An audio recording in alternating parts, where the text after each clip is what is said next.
मैंने सबसे बेकार काबिलियत जागृत की है। Rank F water spark. यह बस किसी के होंठ गीले कर सकती थी। मेरे सहपाठियों ने मजाक उड़ाया। उन्होंने मुझे डेड वेट नाम दिया। इसलिए जब लड़ाई होती है तो वे बिना सोचे समझे मुझे आगे धकेल देते हैं। चारा, यही मेरी भूमिका है। लेकिन अगले ही पल वह चारा सबको चीरने लगता है क्योंकि मेरे पास है एसेंशन सिस्टम।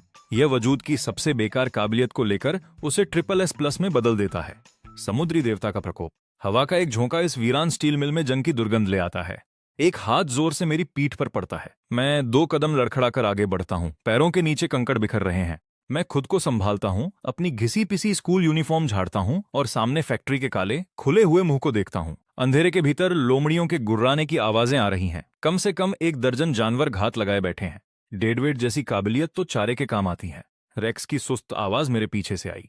जॉन शो में जिन परिवार का वह जवान लड़का अपने लाल स्टॉफ को किसी खिलौने की तरह घुमा रहा है। कांटों के बीच नाचती आंख की लपटें उसके मुंह के कोने पर बनी उपहास भरी मुस्कान को उजागर कर रही हैं। सब अपनी जगह ले लो, आंखें खुली रखना। कमजोर लोगों का यही असर होता है। दर्जनों असेसमेंट छात्र सुरक्षा घेरे के पीछे खड़े होकर देख रहे हैं, कुछ सहानुभूति के साथ तो कुछ राहत के साथ। राहत की जिसे आगे धकेला गया है वो वे नहीं है। बेचारा रैंक एफ वाटर स्पार्क एक ऐसी काबिलियत जो बस थूकने के काम आती है। डेड वेट, जागृति समारोह में सबसे आखिरी रैंक। उसे सीधे चारे वाली यूनिट में फेंक दिया गया। यह यूनिट सिर्फ एक मकसद से बनी है, तोप का चारा। इसमें चुने जाने का मतलब है कि आप बदकिस्मत हैं। चारों तरफ से फुसफुसाहटें मेरे कानों में गूंज रही हैं। मैं उन सबको अनसुना कर देता हूं। मैं अपनी जेब में हाथ डालकर एक जंग लगा सिक्का निकालता हूं। बरसों से इस्तेमाल होने के बाद भी उसके किनारे चिकने नहीं हुए थे। मैं उसे उछालता हूं, पकड़ता हूं, फिर उछालता हूं। मेरी नजरें फैक्ट्री के अंधेरे दरवाजे पर नहीं हैं। वे मेरे सामने तैर रहे हल्के नीले पारभासी पैनल पर हैं। एसेंशन सिस्टम एक्टिवेट हो रहा है। वर्तमान प्रगति 99%। पूरा 1 महीना हो गया। जागृति समारोह में रैंक एफ मिलने के बाद से यह पैनल मेरी नजर के ऊपरी दाहिने कोने में टिका हुआ है। हर बार जब कोई मेरा मजाक उड़ाता है या मुझे रौंता है तो यह प्रोग्रेस बार थोड़ा सा आगे बढ़ जाता है। 1 महीने की जिल्लत और अपमान ने 99% पूरा कर लिया है। बस थोड़ा और मेरे होंठ हल्के से मुड़ते हैं। तुम बिल्कुल सही कह रहे हो रेक्स। अंदर वो गैलविंड भेड़ियों का झुंड है। यह तुम्हारे चमकने का मौका है। रेक्स अपनी आंखें सिकोड़ लेता है। वह मेरे हाव भाव नहीं पढ़ पा रहा। भेड़ियों की मांद में धकेला जाने वाला एक फालतू इंसान। उस जैसे शख्स को ऐसा नहीं दिखना चाहिए। बहुत ज्यादा शांत, इतना शांत कि रोंगटे खड़े हो जाएं। लेकिन उसकी घबराहट आधे सेकंड से भी कम टिकती है। उससे पहले ही उसका अहंकार उसे पूरी तरह दबा देता है। बस एक रैंक एफ जो मुश्किल से पानी की कुछ बूंदे भी नहीं निकाल सकता। चाहे वो कितना भी शांत क्यों न दिखे, वो कुचलने ही वाला है। वक्त बर्बाद मत करो, अंदर जाओ। रेक्स की तरफ से अत्यधिक तिरस्कार महसूस हुआ। शॉक पॉइंट्स 10 बढ़े। पैनल पर नंबर बढ़ गया, लेकिन 99% वाला आंकड़ा टस से मस नहीं हुआ। मैं थोड़ी भौहें सिकोड़ता हूं। 10 पॉइंट्स और मिल गए। फिर भी बार पर कोई असर नहीं। मैं पैनल के नीचे लिखे छोटे ग्रे अक्षरों को पढ़ता हूं। एक्टिवेशन के लिए कुल 10,000 शॉक पॉइंट्स की जरूरत है। वर्तमान कुल 9,910। अभी भी 90 पॉइंट्स कम है। तो वो सिर्फ थोड़ा सा नहीं था, वो 90 पॉइंट्स थे। बार राउंडिंग की वजह से 99% दिखा रहा था। अभी कमाए 10% जोड़ने के बाद भी ये 9,910 ही हुआ। कैप तक पहुंचने के लिए अभी 90 और चाहिए। पिछले महीने के हिसाब से साधारण तिरस्कार से सिर्फ 1 से 5 पॉइंट्स मिलते हैं। रेक्स जैसे अमीर घमंडी के अत्यधिक तिरस्कार से 10 मिले। 90 पॉइंट्स बाकी हैं। सिर्फ अपमान सहकर तो मुझे 10 और झटके लगेंगे। लेकिन क्या होगा अगर मैं कुछ ऐसा करूं जिससे लोग सच में दंग रह जाएं? मैं हाथ में सिक्का उछालता हूं। मेरी नजरें फैक्ट्री के अंदर चमक रही उन दर्जनों भेड़ियों की पीली आंखों पर टिकती हैं। मेरे होठों पर एक धीमी समझदार मुस्कान उभरती है। तो फिर किसका इंतजार कर रहे हो? रेक्स के गुर्गों में से एक मुझे फिर धक्का देता है, इस बार जोर से। मैं विरोध नहीं करता। मैं मोमेंटम को खुद को आगे ले जाने देता हूं। फैक्ट्री में कदम रखते हुए मेरे कदमों की गूंज इस वीरान खंडहर में ठंडी और खोखली सुनाई देती है। ऊपर टूटी हुई छत की दरारों से पीली मुर्दा रोशनी छनकर फर्श पर गिर रही है। जंग लगी लोहे की पटरियों के बीच हवा में किसी सड़न की बदबू है। हर दिशा से खतरे बढ़ रहे हैं। अंधेरे में 10 से ज्यादा हरे भेड़िए अपनी आंखें चमकाते हैं। एक अकेला टियर 1 गैलविंड भेड़िया बड़ा खतरा नहीं है, लेकिन एक संगठित झुंड, अगर एक टियर 2 वेकनर भी अकेला पकड़ा जाए तो वो खून से लथपथ ही बाहर निकलेगा। रेक्स अपनी टीम को किनारे से ऊंची जगह पर ले जाता है। अपना स्टॉफ फर्श पर पटकता है और आग का एक स्तंभ गरजते हुए उठता है, ढहती हुई दीवारों को रोशन करते हुए। सब आ गए। रेक्स संतुष्ट होकर मुस्कुराता है। वह मुझे देखता है जो पूरे झुंड के निशाने पर हूं। घबराओ मत, वहीं खड़े रहो, हिलना मत। एक अच्छे चारे की तरह बने रहो, बाकी मुझ पर छोड़ दो। बहुत बहुत शुक्रिया रेक्स। मैं ठंडी लोहे की दीवार के सहारे टिक जाता हूं। आवाज पूरी तरह ईमानदार। पहला गैलविंड भेड़िया चलता है। एक ग्रे धब्बा बिजली की तेजी से आगे बढ़ता है, हल्की हरी हवा के ब्लेड में लिपटा हुआ। सीधा मेरे गले की तरफ। गति खौफनाक है। मैं भागता नहीं, न ही हाथ उठाता हूँ। मैं बस हल्का सा सिर झुकाता हूँ और छलांग लगाते भेड़िए के परे एक अंधेरे कोने को देखता हूँ। वहां कोई मौजूद है जिसे बहुत सावधानी से छिपाया गया है। बस एक हल्की सी हलचल, जानवर नहीं, एक इंसान, और वो भी बहुत ताकतवर। मैं अपना ध्यान वापस लाता हूँ। भेड़िए के पंजे मेरे गले से 10 सेंटीमीटर की दूरी पर हैं। मेरी दाहिनी तर्जनी उंगली उठती है, बस थोड़ी सी। मेरी उंगली के पोर पर पानी की एक नन्ही सी बूंद बनती है। बेअसर। रैंक एफ, यह बिना किसी आवाज के निकलती है। बिजली की गति से भेड़िए की दाहिनी आंख के आंसू नलिका को सटीक निशाना बनाती है। भेड़िए का सिर एक तरफ झटके से मुड़ जाता है। अचानक अंधा कर देने वाले दर्द का एक झटका, और उसकी खोपड़ी मेरे पीछे लोहे की दीवार से जोर से टकराती है। बेहोश। मौके पर ही यह सब 1 सेकंड से कम में हो गया। अंधेरे में वो छुपी हुई शख्सियत अचानक कांपती है। मेरी सुनने की शक्ति तेज है। मैं पीछे मुड़कर नहीं देखता। एक हल्की मुस्कान मेरे होठों पर आती है। पैनल के नंबर चुपचाप बढ़ रहे हैं। डिंग। अनजान ऑब्जर्वर से हल्की हैरानी महसूस हुई। शॉक पॉइंट्स 5 बढ़े। वर्तमान कुल 9,915। 10,000 से 85 कम। काफी नहीं, पर यह ठीक है। मैं रैक्स की तरफ देखता हूं जो खुशी खुशी चीजें जला रहा है। असली खेल अभी शुरू होना बाकी है। अब तक रैक्स ने तीसरा गैलविंड भेड़िया गिरा दिया है। वह मुझे वापस देखता है। मैं अभी भी दीवार के सहारे चुपचाप खड़ा हूं और उसकी आंखों में कुछ काला चमकता है। वह धीमी आवाज में अपने बगल वाले गुर्गे से कुछ बुदबुदाता है। वो गुर्गा सिर हिलाता है। वह अपनी जैकेट में हाथ डालता है और एक छोटी सी बंद शीशी निकालता है। कांच पर एक खोपड़ी बनी है। Beast lure powder.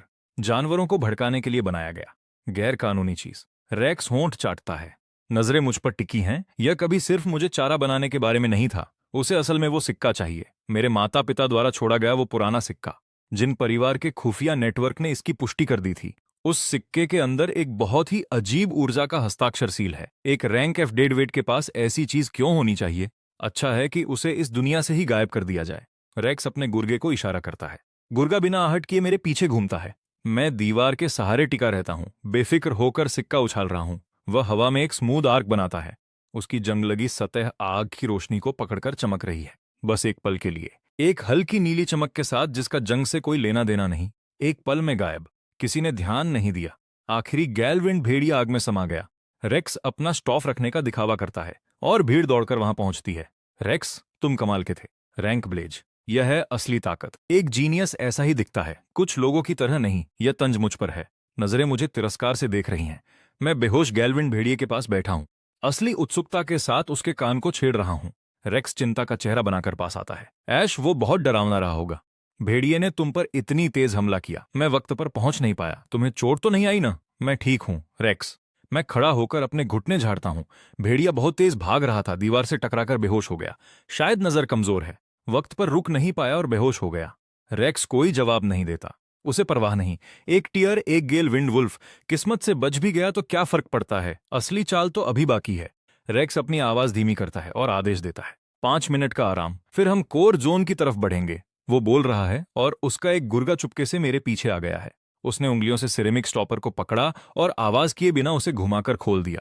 रंगहीन गंधहीन पाउडर का एक बादल खामोशी से नीचे गिरता है, ठीक मेरे कॉलर के अंदर चिपक जाता है। बीस्ट ल्योर पाउडर, रंगहीन गंधहीन। लेकिन मुझे इसकी भनक लगी गई। एक हल्की, बीमार कर देने वाली मीठी सी महक, पुरानी ऊर्जा और मिनरल का अवशेष। मैंने अपनी नजरों के कोने से उस गुर्गे को हाथ पीछे खींचते हुए देख लिया। फिर मैंने रेक्स का चेहरा देखा। उसके चेहरे पर नकली चिंता साफ झलक रही थी। सब कुछ एकदम साफ था।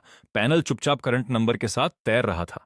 साधारण नफरत से अब यह हिलता भी नहीं। लेकिन क्या हो अगर आगे कुछ ऐसा हो जो वाकई चौंकाने वाला हो? मैं खामोश रहा। मैंने उसे बेनकाब नहीं किया।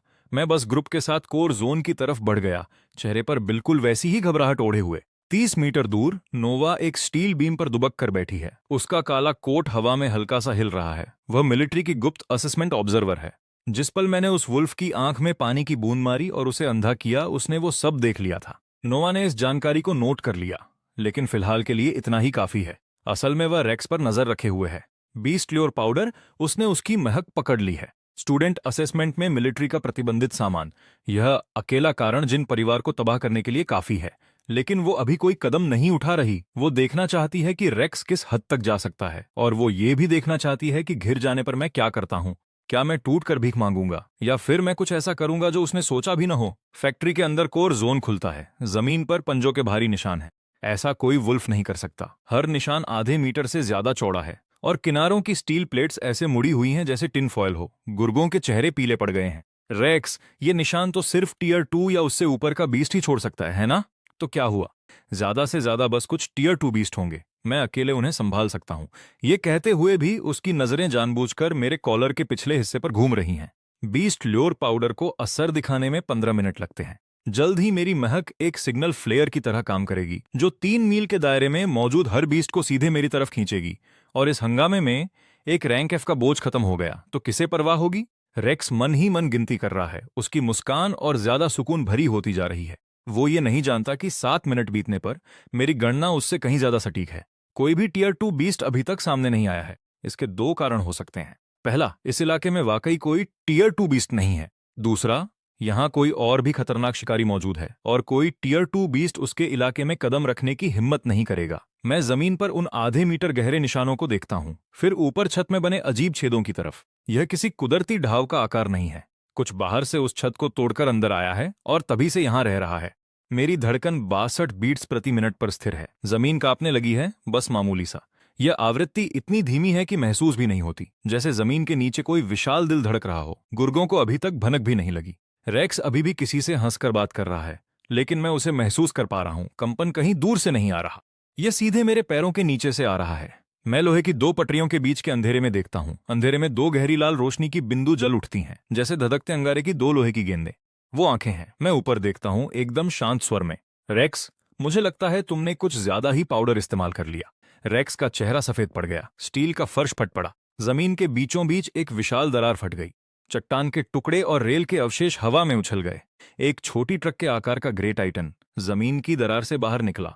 एक आयरन हाइड राइनो, फिर दूसरा, फिर तीसरा। 5 सेकंड के भीतर 12 आयरन हाइड राइनो फर्श तोड़कर बाहर आ गए।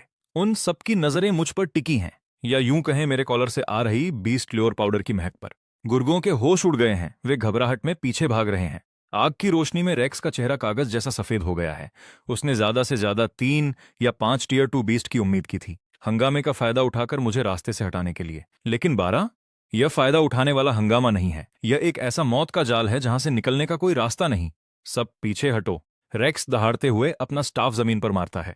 आग की एक दीवार खड़ी हो जाती है, जो कुछ पल के लिए आयरन हाइड राइनो के हमले को रोक देती है। चलो, वो मुड़कर भागता है। कुछ कदम बाद पीछे मुड़कर देखता है। रुको, रेक्स और उसकी टीम गलियारे में गायब हो जाते हैं। मेरे चेहरे पर कोई भाव नहीं है। मैं भागता नहीं हूं। मुझे शॉक पॉइंट्स चाहिए। मुझे एक ऐसा प्रदर्शन चाहिए जो इतना धमाकेदार हो कि मायने रखे। मेरे दर्शक 30 मीटर दूर उस स्टील बीम पर हैं। वह गुप्त मौजूदगी अभी भी वहीं है। और अब जब आयरन हाइड राइनो फर्श पर हैं, तो उस मौजूदगी की हलचल बढ़ रही है। जो कोई भी है वो तनाव में है, तय नहीं कर पा रहा कि दखल दे या नहीं। बस हो गया।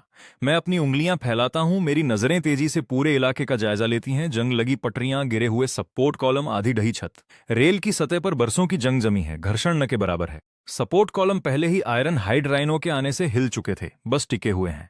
छत के छेद झुंड के रास्ते के ठीक बाईं ओर हैं।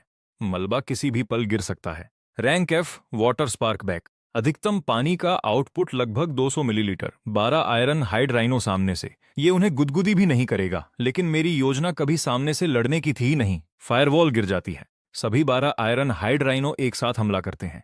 लोहे जैसे खुर जमीन को तोड़ते हुए मेरी तरफ बढ़ रहे हैं। मेरी आंखें खुल जाती हैं। मैं पीछे नहीं हटता। मैं दाहिने कदम बढ़ाता हूं, ठीक एक गिरे हुए स्टील फ्रेम पर। फिर मैं दौड़ता हूं, दूर नहीं, झुंड की तरफ। रेल के किनारे किनारे हर कदम मिलीमीटर तक मापा हुआ है। उसी समय मेरी उंगलियों से पानी की बूंदें रिसती हैं। मेरी पूरी ऊर्जा एक साथ बाहर निकल आती है, प्रोजेक्टाइल के रूप में नहीं, एक कोटिंग की तरह। बूंदें पानी की एक पतली परत में फैल जाती हैं, जिसे झुंड के रास्ते में रेल के 3 हिस्सों पर ठीक से बिछा दिया जाता है। लगभग अदृश्य सतह पर बस एक हल्की सी चमक, लेकिन यह काफी है। पहले आयरन हाइड राइनो का खुर उस रेल पर पड़ता है जो पहले से ही जंग खाकर चिकनी थी, और अब पानी की परत भी उस पर लग चुकी है। घर्षण शून्य के करीब पहुंच जाता है। पूरी रफ्तार में 3 टन का आयरन हाइड राइनो अचानक अपना संतुलन खो देता है। उसका शरीर एक तरफ लचक जाता है। उसकी अपनी गति उसे एक बेकाबू तोप के गोले में बदल देती है, सीधे पास के कांपते हुए सपोर्ट कॉलम की तरफ। कॉलम अपनी जड़ से उखड़ जाता है। उससे जुड़ी छत की बीम भी साथ में ढह जाती है। ऊपर से टनों स्टील गिर पड़ा।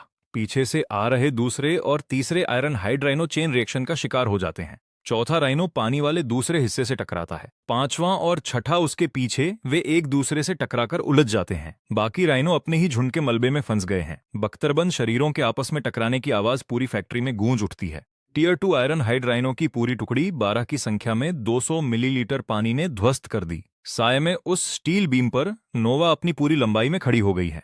अपनी तलवार की मूठ को पकड़े उसके हाथ की उंगलियां सफेद पड़ गई हैं। उसके होंठ हल्के से खुल गए हैं। उसकी पुतलियां सिकुड़कर छोटी हो गई हैं। मैंने ये एक रैंक एफ वाटर स्पार्क से किया। ये लड़ाई नहीं है, यह बड़े पैमाने पर युद्ध क्षेत्र का नियंत्रण है। उस पल में उसके अंदर जो भावना दौड़ती है वह हल्की हैरानी नहीं है, यह जबरदस्त न रुकने वाला सदमा है। पैनल पर नंबर पागल हो रहे हैं। अज्ञात प्रेक्षक द्वारा अत्यधिक सदमा महसूस किया गया। Shock points 80+। वर्तमान कुल 9,995। 10,000 से 5 अंक कम। मेरी नजरें घूमती हैं। वो रेक्स की आंखों से मिलती हैं। रेक्स, तुम्हारा बैकअप कहाँ है? मैं मुस्कुराता हूं। रेक्स के होंठ कांप रहे हैं। उसका दिमाग ये स्वीकार करने से इनकार कर रहा है कि वो क्या देख रहा है। तुमने ये कैसे? वो अपनी बात पूरी नहीं कर पाता। जमीन फिर से कांपती है। इस बार ये दूर से नहीं है। स्रोत सीधे नीचे है या फिर उस उलझे हुए राइनो के मलबे के नीचे। और भी गहरा। फर्श की दरारों से लाल द्वेषपूर्ण ऊर्जा की एकदम घोंटने वाली लहर बाहर निकलती है। छत का आखिरी बचा हुआ हिस्सा अंदर से एक विशाल लाल हाथ द्वारा तोड़ दिया जाता है। मलबे की बारिश धुएं के बीच से ऐसे हो रहे जैसे कोई तूफान हो। छत के छेद से एक विशाल काली आकृति नीचे गिरती है।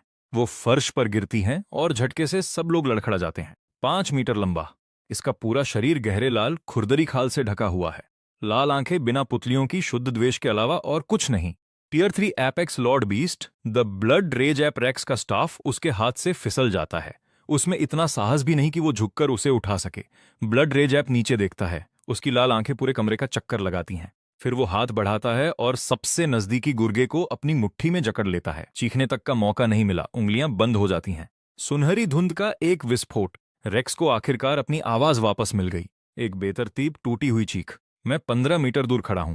धड़कन अभी भी 62 बीट्स प्रति मिनट पर है। सिक्का मेरी उंगलियों के बीच घूम रहा है। एक हल्की नीली रोशनी चमकती है। ऐप की नजरों का ताला मुझ पर लग गया है। वो किसी को संभलने का मौका नहीं देता। वो दूसरे गुर्गे को पकड़ता है और उसे पटरियों पर दे मारता है। 2 पटरियां टूट जाती हैं। उसका शरीर बेजान हो जाता है। बाकी बचे 2 गुर्गे आखिरकार हिम्मत हार कर भागने लगते हैं। ब्लड रेज ऐप अपना सिर घुमाता है। वो बाईं ओर वाले को चुनता है। एक कदम 15 मीटर का फासला तय कर लेता है। विशाल हाथ नीचे आता है। जमीन 2 मीटर गहरी धंस जाती है। वो मुड़ता है। वो लाल आंखें रेक्स पर टिक जाती हैं। रेक्स के दांत किटकिटा रहे हैं। उसके स्टाफ के टुकड़ों के बीच की ज्वाला उसके कांपते हाथों से ज्यादा फड़फड़ा रही है। वो जानता है कि भागना बेकार है। रेक्स एक चिल्लाहट निकालता है। स्टाफ सिर के ऊपर उठा हुआ है। उसके शरीर की हर बूंद ऊर्जा उसमें समा रही है। 2 मीटर चौड़ी आग की लपट सीधे ब्लड रेज ऐप के सीने पर लगती है। धुआं छंट जाता है। ऐप बिल्कुल वहीं खड़ा है जहां वो था। उसके सीने पर मौजूद गहरे लाल रंग की खाल काली भी नहीं पड़ी। वो अपने सीने को देखता है, फिर वापस ऊपर रेक्स को देखता है। उसकी आंखों के हाव भाव कह रहे थे, बस इतना ही। रेक्स की पुतलियां बुरी तरह सिकुड़ गईं। लंगूर ने एक पैर उठाया और नीचे पटका। लाठी चकनाचूर हो गई। रेक्स का दाहिना हाथ लाठी को जकड़े हुए वो उसके साथ जमीन में धंस गया। रेक्स चीखा और लुढ़क गया। शरीर ऐंठन से तड़प रहा था। उसकी टांग से कुछ गर्म चीज रिसने लगी। ठीक उसी पल 30 मीटर दूर स्टील बीम से बर्फीली नीली रोशनी का एक धमाका हुआ। नोवा अपनी छिपने की जगह से नीचे कूदी। उसका काला कोट हवा में लहरा रहा था। दोनों हाथों में वाइब्रो ब्लेड थामे उसने पूरी ताकत से वार किया और उसे ब्लड रेज ऐप की पीठ में धंसा दिया। Rank S ability arctic shutter. जैसे ही ब्लेड ने खाल को छुआ, लंगूर की पीठ पर बर्फ की एक परत जम गई। फिर सब थम गया। नोवा की बाहों में एक भयानक झटका लगा। उसकी हथेलियों में जैसे आग लग गई। उसका शरीर पीछे की तरफ उछल गया। 30 मीटर पीछे स्मेल्टर के मलबे से टकराई। वो गड्ढे से घिसटती हुई बाहर निकली और घुटनों के बल गिर गई। जमीन में धंसे हुए उसके दोनों ब्लेड ही थे जो उसे टिके रहने में मदद कर रहे थे। मुख के कोने से खून बह रहा था। एक रैंक एस मिलिट्री एलीट एक ही बार में ढेर कर दी गई। कमरे में मौजूद हर शख्स के सीने में पिघले लोहे की तरह निराशा भर गई। ब्लड रेज ऐप अपने मूल निशाने की ओर मुड़ा। मैं 15 मीटर दूर अभी भी खड़ा था। मेरी पीठ लोहे की दीवार से लगी थी। उंगलियों के बीच सिक्का घूम रहा था। दिल की धड़कन 62। पैनल धीरे से चमक रहा था। मौजूदा शॉक पॉइंट्स 9,995। 10,000 से बस 5 पॉइंट कम। मैंने अपना सिर उठाया। मेरी नजरें लंगूर को पार करती हुई दूर घुटनों के बल बैठी नोवा पर जा टिकी। उसकी बर्फीली नीली आंखों में एक ऐसी भावना थी जिसे मैं बखूबी जानता हूं। डर नहीं, बगावत। उस इंसान की चरम निराशा जिसने सब कुछ दांव पर लगा दिया, पर कुछ भी नहीं बदला। ब्लड रेजप ने मेरी तरफ अपना पहला कदम बढ़ाया। मैंने सिक्का जेब में डाला और अपनी वर्दी की धूल झाड़ी। जल्दबाजी मत करो। मेरी आवाज तेज नहीं थी, लेकिन कमरे में गूंजती हर चीख को काटती हुई वो साफ सुनाई दी। फिर मैं दीवार से आगे बढ़ा। मैं ब्लड रेज ऐप की तरफ चलने लगा। नोवा की आंखें फटी की फटी रह गईं। एक रैंक एफ टियर 3 के खूंखार दरिंदे का सामना करने के लिए आगे बढ़ रहा था। उस पल उसकी सारी ट्रेनिंग, सारी सूझबूझ और युद्ध का सारा अनुभव सब धरा का धरा रह गया। जो वो देख रही थी उसका कोई तर्क नहीं था। एक पल के लिए उसका दिल थम गया, फिर वो जोरों से धड़कने लगा। पैनल पर आखिरी नंबर भी टिक गया। नोवा में चरम निराशा पाई गई। शॉक पॉइंट्स में 50 का इजाफा, कुल योग 10,045। सक्रिय करने की शर्तें पूरी हुईं। एसेंशन सिस्टम आधिकारिक तौर पर शुरू हो रहा है। हल्का नीला पैनल मेरी आंखों के सामने सुनहरी रोशनी में बदल गया। उस सुनहरी चमक के फूटते ही मेरी नजरों के सामने सब कुछ धुंधला हो गया। एसेंशन सिस्टम आधिकारिक तौर पर सक्रिय। खिलाड़ी की वर्तमान क्षमता रैंक एफ वाटर स्पार्क। उपलब्ध ascension. Rank F water spark को अपग्रेड करने के लिए 1000 शॉक पॉइंट्स खर्च करें। जैसे ही ये ख्याल मन में आया, पैनल पर लिखा रैंक एफ वाटर स्पार्क का ग्रे टेक्स्ट बुरी तरह कांपने लगा। पुराना टेक्स्ट बिखर गया। एसेंशन सफल रहा। बधाई हो खिलाड़ी, आपको एकमात्र ट्रिपल एस प्लस क्षमता प्राप्त हुई है। Wrath of the sea god. विवरण: जल के स्रोत को नियंत्रित करें। समुद्र देवता के अधिकार को अपनाएं। जल सृष्टि का पहला तत्व है। ये हमला करता है, ये रक्षा करता है, ये सब कुछ बदल देता है। कोई सीमा नहीं, कोई रुकावट नहीं। बचे हुए शॉक पॉइंट्स 9,045। सुनहरी रोशनी कम हुई, हकीकत वापस लौटी, और आप मेरी आंखों में आए बदलाव को साफ देख सकते थे। मेरी पुतलियों का काला रंग बीच से शुरू होकर एक गहरे समृद्ध नीले रंग में घुलने लगा था। समुद्र के रंग में मैंने धीमी आवाज में कहा, पानी का इस्तेमाल ऐसे नहीं करते। मैंने चुटकी बजाई, दाहिनी उंगली और बीच की उंगली टकराई, एक तीखी गूंज हुई, फिर पूरी दुनिया खामोश हो गई, सचमुच शांत। 100 मीटर के दायरे में हर आवाज एक ही पल में गायब हो गई। आवाज की जगह नमी ने ले ली। इस छोड़ी गई स्टील मिल में पानी की हर बूंद, जो जंग के छेदों में या फर्श की दरारों में फंसी थी। हवा में तैरते पानी के हर अणु को उसी पल संकेत मिला। वे हरकत में आए और हर दिशा से एक साथ जुड़ने लगे। मेरे पैरों के नीचे से नीली रेखाओं के घेरे फैलने लगे, जैसे पानी में लहरें उठती हैं, किसी प्राचीन रेखाचित्र की तरह। ब्लड रेज ऐप का विशाल हाथ अभी भी मेरे सिर से 2 मीटर ऊपर था जब उसने पूरी ताकत से नीचे प्रहार किया। झटके के आते ही एक 10 मीटर चौड़ा नीला जलस्तंभ मेरे पैरों के नीचे से आसमान की ओर निकला। स्तंभ के अंदर तेज रफ्तार से घूमता समुद्री पानी था। लंगूर का हाथ स्तंभ से टकराकर रुक गया। धीमे से नहीं, बल्कि अचानक रुक गया। तेज धार ने लंगूर की हथेली पर एक गहरा घाव कर दिया और सुनहरा तरल रिसने लगा। पहली बार ब्लड रेज ऐप की सुर्ख लाल आंखों में उलझन दिखाई दी। ये नन्हा सा इंसान, चींटी से भी छोटा, जिसने पानी से उसे घायल कर दिया। लंगूर ने स्तंभ को तोड़ने के लिए अपना हाथ घुमाया। स्तंभ बिखर गया और 1 सेकंड के भी कम समय में वो फिर से बन गया। तरल का कोई आकार नहीं होता, उससे बिखेरने का कोई मतलब नहीं, वो बस फिर से एक हो जाता है। हो गया हमला। मेरी आवाज स्तंभ के केंद्र से बाहर निकली। अब मेरी बारी। मैंने अपना दाहिना हाथ उठाया। छत के छेदों के ऊपर मेरी 5 उंगलियां थोड़ी फैली हुई थीं। आसमान का रंग बदल गया। धूसर सफेद आसमान 3 सेकंड के भीतर गहरे नीले तूफानी बादलों से घिर गया। बादल घूमने लगे, तेज रफ्तार लेते हुए एक विशाल बवंडर बन गया। छत के छेदों से अब जो नीचे आ रहा था वो फीकी रोशनी नहीं थी, वो पानी था। पानी की एक दीवार आसमान से उतरी, हवा में अलग होकर एक विशाल हाथ की शक्ल ले ली। पानी से बना हुआ एक हाथ, वो ऊपर से नीचे आया, सटीक और जिसे कोई रोक न सके। उसने ब्लड रेज ऐप की गर्दन जकड़ ली। 5 मीटर लंबा लंगूर ज्वार के उस हाथ की गिरफ्त में था। वो तड़पने लगा। दोनों हाथों से वो पानी को फाड़ने लगा। हर बार एक छेद होता, पर 1 सेकंड के 10वें हिस्से में नया पानी उसे भर देता। पानी की कोई कमजोरी नहीं होती, क्योंकि पानी का कोई रूप नहीं होता। जिसका कोई आकार नहीं, उसे आप तोड़ नहीं सकते। मेरी नीली आंखें फंसे हुए लंगूर को देख रही थीं। पैनल के नंबर बढ़ते जा रहे थे। अज्ञात लकीरों का मानसिक संतुलन पूरी तरह बिगड़ गया। शॉक पॉइंट्स में 80 का इजाफा। डिंग। दूर से निगरानी करने वाले उपकरण डिटेक्ट हुए। कई पर्यवेक्षकों में सामूहिक चरम झटका। शॉक पॉइंट्स में 500 का इजाफा। मौजूदा शॉक पॉइंट्स 9,975। नंबर तेजी से उछल रहे थे। लंगूर का संघर्ष कम हो रहा था। हार मानने की वजह से नहीं, बल्कि पानी की पकड़ उसे कसती जा रही थी, पर उसकी जीवन शक्ति अभी खत्म नहीं हुई थी। टियर 3 के एक शिकारी की ताकत मेरी कल्पना से परे थी। इसमें थोड़ा वक्त लगेगा। लंगूर ने लड़ना बंद नहीं किया था। उसने अपना जबड़ा खोला और लाल रंग की शक्ति का एक वार किया। एक दुर्भावनापूर्ण झटका। हमला सीधे पानी के हाथ से टकराया और उसमें 3 मीटर का छेद कर दिया। छेद 2 सेकंड के 10वें हिस्से में ही भर गया। आसपास का पानी उसमें मिल गया। मैंने अपना सिर झुकाया। मैंने कुछ गौर किया। जब लंगूर ने वार किया, उसकी गर्दन की गहरी लाल खाल हल्की लाल पड़ गई। वो लड़ने के लिए अपनी आंतरिक ऊर्जा जला रहा था। अब बहुत हुआ। मेरे चेहरे की सहजता गायब हो गई। इसे खींचने का कोई फायदा नहीं। हर 1 सेकंड की देरी का मतलब है कोई विजनरी और बुरा न हो जाए। 2 शब्द पिघल गए। पानी का हाथ आदेश के अनुसार प्रतिक्रिया देने लगा। कसना नहीं, कुचलना नहीं, अब टुकड़े करना। हाथ 1 सेकंड के भीतर हजारों पतली धाराओं में बदल गया। हर एक धारा उंगली से भी पतली थी, लेकिन इतनी तेजी से घूम रही थी कि आंखों से पकड़ना नामुमकिन था। दबाव की लहरें। 10,000 से ज्यादा धाराएं हर कोण से एक साथ कट लगा रही थीं, लंगूर की उस खाल को चीरते हुए जिस पर आर्कटिक शटर भी बेअसर था। पहला बार 3 मिलीमीटर गहरा था, दूसरा 7 मिलीमीटर, तीसरा सीधे मांसपेशियों तक पहुंच गया। ब्लड रेज एप एक चीख निकल गई, एक असली चीख। वो अपनी पूरी ताकत से लड़ रहा था, लेकिन पानी की धाराएं ठोस नहीं होती, कोई मुक्का उन्हें नष्ट नहीं कर सकता। पंच सीधे आर पार निकल जाता, धाराएं पल भर के लिए हटती और फिर तुरंत जुड़ जाती। वे लगातार काटती रहीं। ब्लड रेज एप का दाहिना हाथ कंधे से अलग हो गया, कटा नहीं, 10,000 धारों की वजह से गल गया। सर्जिकल सटीकता। लंगूर की चीखों की सुर बदल गई है, अब बस अंत का खौफ बचा है। 5 सेकंड। दबाव की धाराएं अपना आखिरी वार पूरा करती हैं। मैंने अपना दायां हाथ ढीला छोड़ा, उंगलियां बंद होते ही सारी धाराएं सिमट गईं। फिर आसमान से सोने की बारिश हुई। वो लंगूर प्रकाश की अनगिनत बूंदों में बिखर गया। सुनहरी बारिश मेरे शरीर से 10 सेंटीमीटर की दूरी पर मुड़ गई, मुझे घेरे हुए मेरे पीछे जमीन पर गिरने लगी। मेरी स्कूल यूनिफॉर्म एकदम बेदाग चमकती हुई है। कोर जोन में सन्नाटा पसर गया, गहरा सन्नाटा। मुट्ठी भर का एक गहरा लाल क्रिस्टल हवा से नीचे गिरा।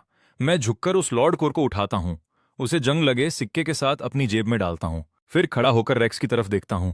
वह जमीन पर पड़ा है, उसके दाहिने हाथ की मांसपेशियों में अब भी डंडा धंसा है। उसकी आंखें खुली हैं, पुतलियां सिकुड़ गई हैं। मैं उसके पास जाता हूं, न यूनिफॉर्म पर धूल है, न चेहरे पर पसीना। मैं झुककर रेक्स की आंखों में देखता हूं। रेक्स के दांत जोर से कड़कड़ा रहे हैं। बीस्ट क्लोर पाउडर, क्या खूब सोचा है। अगली बार अपने लिए एंटीडोट रखना मत भूलना, अगर तुम भागने में फुर्ती न दिखा सको। रेक्स के होंठ हिले। ये सच नहीं हो सकता, ये मुमकिन ही नहीं। वाटर स्पार्क, ये कैसे हो सकता है। वह अपना बायां हाथ उठाता है और खुद के गाल पर जोर से तमाचा मारता है। सन्नाटे में तमाचे की गूंज सुनाई देती है। कोई सपना नहीं। मैं उसे 2 सेकंड तक देखता हूं। मैं खड़ा हो जाता हूं। खुद को मारना बंद करो, चेहरा सूज जाएगा। बस अब मैं रेक्स की तरफ नहीं देखता। मैं मुड़कर नोवा की ओर चलता हूं। पैनल के शॉक पॉइंट्स अभी भी टिक टिक कर रहे हैं। रेक्स में मानसिक पतन दर्ज किया गया। शॉक पॉइंट्स 300 बढ़े। नोवा एक घुटने पर टिकी है, दोनों वाइब्रोब्लेड जमीन में गड़े हैं, वही उसे थामे हुए हैं। उसकी सांसें तेज हैं पर उसकी आंखें जिंदा हैं। नीली आंखें उस लड़के को देख रही हैं जो उसकी तरफ आ रहा है, जिसके भीतर बहुत कुछ छिपा है। हैरानी, सवाल, जांच परख। तुम्हारी काबिलियत एफ रैंक की नहीं है। उसकी आवाज भारी है। मैं उससे 3 कदम की दूरी पर रुका। 10 मिनट पहले तक तो थी। नोवा एक पल के लिए खामोश हो गई। उसके मन में 100 सवाल हैं, लेकिन उसकी ट्रेनिंग उसे रोक रही है। तुम उस काबिलियत को कितनी देर बरकरार रख सकते हो, वह सबसे जरूरी सवाल पूछती हैं। पिछली लड़ाई में मेरी काबिलियत का 30% इस्तेमाल हुआ, काफी था। नोवा हल्का सा सिर हिलाती है, फिर वह कॉल करती है। वह कोट के अंदर से एक छोटा कम्युनिकेटर निकालती है। वह लाल बटन दबाती है। इमरजेंसी चैनल बुला रही हूं मैं। नोवा, पहचान सिएरा 017। उसकी आवाज फिर से फौजी अंदाज में बदल गई। जियांगजू ईस्टर्न मिल के त्याग दिए गए इलाके में एस या उससे ऊपर का हादसा। Tier 3 apex lord blood rage ape को बेअसर कर दिया गया है। मैं जख्मी हूं, छात्रों को चोटें आई हैं। दूसरी तरफ 3 सेकंड सन्नाटा रहा। फिर एक अधेड़ उम्र के व्यक्ति की आवाज आई जो मुश्किल से काबू में थी। टियर 3 एपेक्स लॉर्ड, बेअसर। नोवा ने पुष्टि की। क्या तुमने उसे मारा? नोवा मुझे देखती हैं। मैं जमीन पर बैठा हूं, जेब से जंग लगा सिक्का निकालकर उंगलियों के बीच घुमा रहा हूं। कोर जोन, चारों तरफ सुनहरी रोशनी, पूरी तबाही, और मैं इस सब के बीच बैठा हूं। बेपरवाह लग रहा हूं। मैंने नहीं, नोवा कहती है। तो किसने? जिसने इसे गिराया वो कॉम्बैट असेसमेंट का एक छात्र है। नोवा उसकी बात काटती है। बिल्कुल बेसर। रजिस्टर्ड काबिलियत रैंक F। 5 सेकंड के लिए लाइन शांत हो जाती है। फिर कुछ टूटने की साफ और तीखी आवाज आई। एक चाय का कप। जियांगजू eastern military command, underground level 3 surveillance centre. दीवारों पर 24 हाई डेफिनेशन स्क्रीन लगी हैं। स्क्रीन 7 पर पुरानी स्टील मिल का मंजर है। 11 लोग उसके सामने जमा हैं, जिनमें कमांड के सबसे बड़े अफसर जनरल स्टोन शामिल हैं, 62 साल के दुबले फौजी वर्दी में। आधे मिनट पहले तक उनका बायां हाथ चाय के कप पर था, अब टुकड़े फर्श पर बिखरे हैं। हर किसी की नजरें स्क्रीन 7 पर जमी हैं। फुटेज को रिप्ले पर चलाया जा रहा है। उस पल से जब ब्लड रेज ऐप सामने आता है, पानी के हाथ के प्रकट होने, दबाव के प्रहार और सुनहरी रोशनी के धमाके तक, हर फ्रेम को 3 बार धीमी गति में चलाया गया। स्क्रीन के दाईं ओर ऊर्जा डिटेक्टर का आंकड़ा। ब्लड रेज ऐप के नष्ट होते ही स्क्रीन लाल अलर्ट से भर गई। तकनीकी टीम का हेड रे कांपती आवाज में बोला, आंकड़े तो हद से बाहर हैं। हम अपना टाइप 7 ऊर्जा डिटेक्टर इस्तेमाल कर रहे हैं। इसकी अधिकतम क्षमता डबल एस रैंक की है। आज इसने सीमा लांघ दी। पीक डबल एस लेवल से 40% ऊपर है। जनरल स्टोन स्क्रीन पर दिख रहे स्कूल यूनिफॉर्म वाले लड़के को घूर रहे हैं। रिप्ले लड़ाई खत्म होने पर जमा हुआ है। आप तबाही के बीच बैठे सिक्का उछाल रहे हो। इसकी फाइल निकालो, जनरल स्टोन ने कहा। 30 सेकंड बाद आपका एकेडमिक रिकॉर्ड मेन स्क्रीन पर है।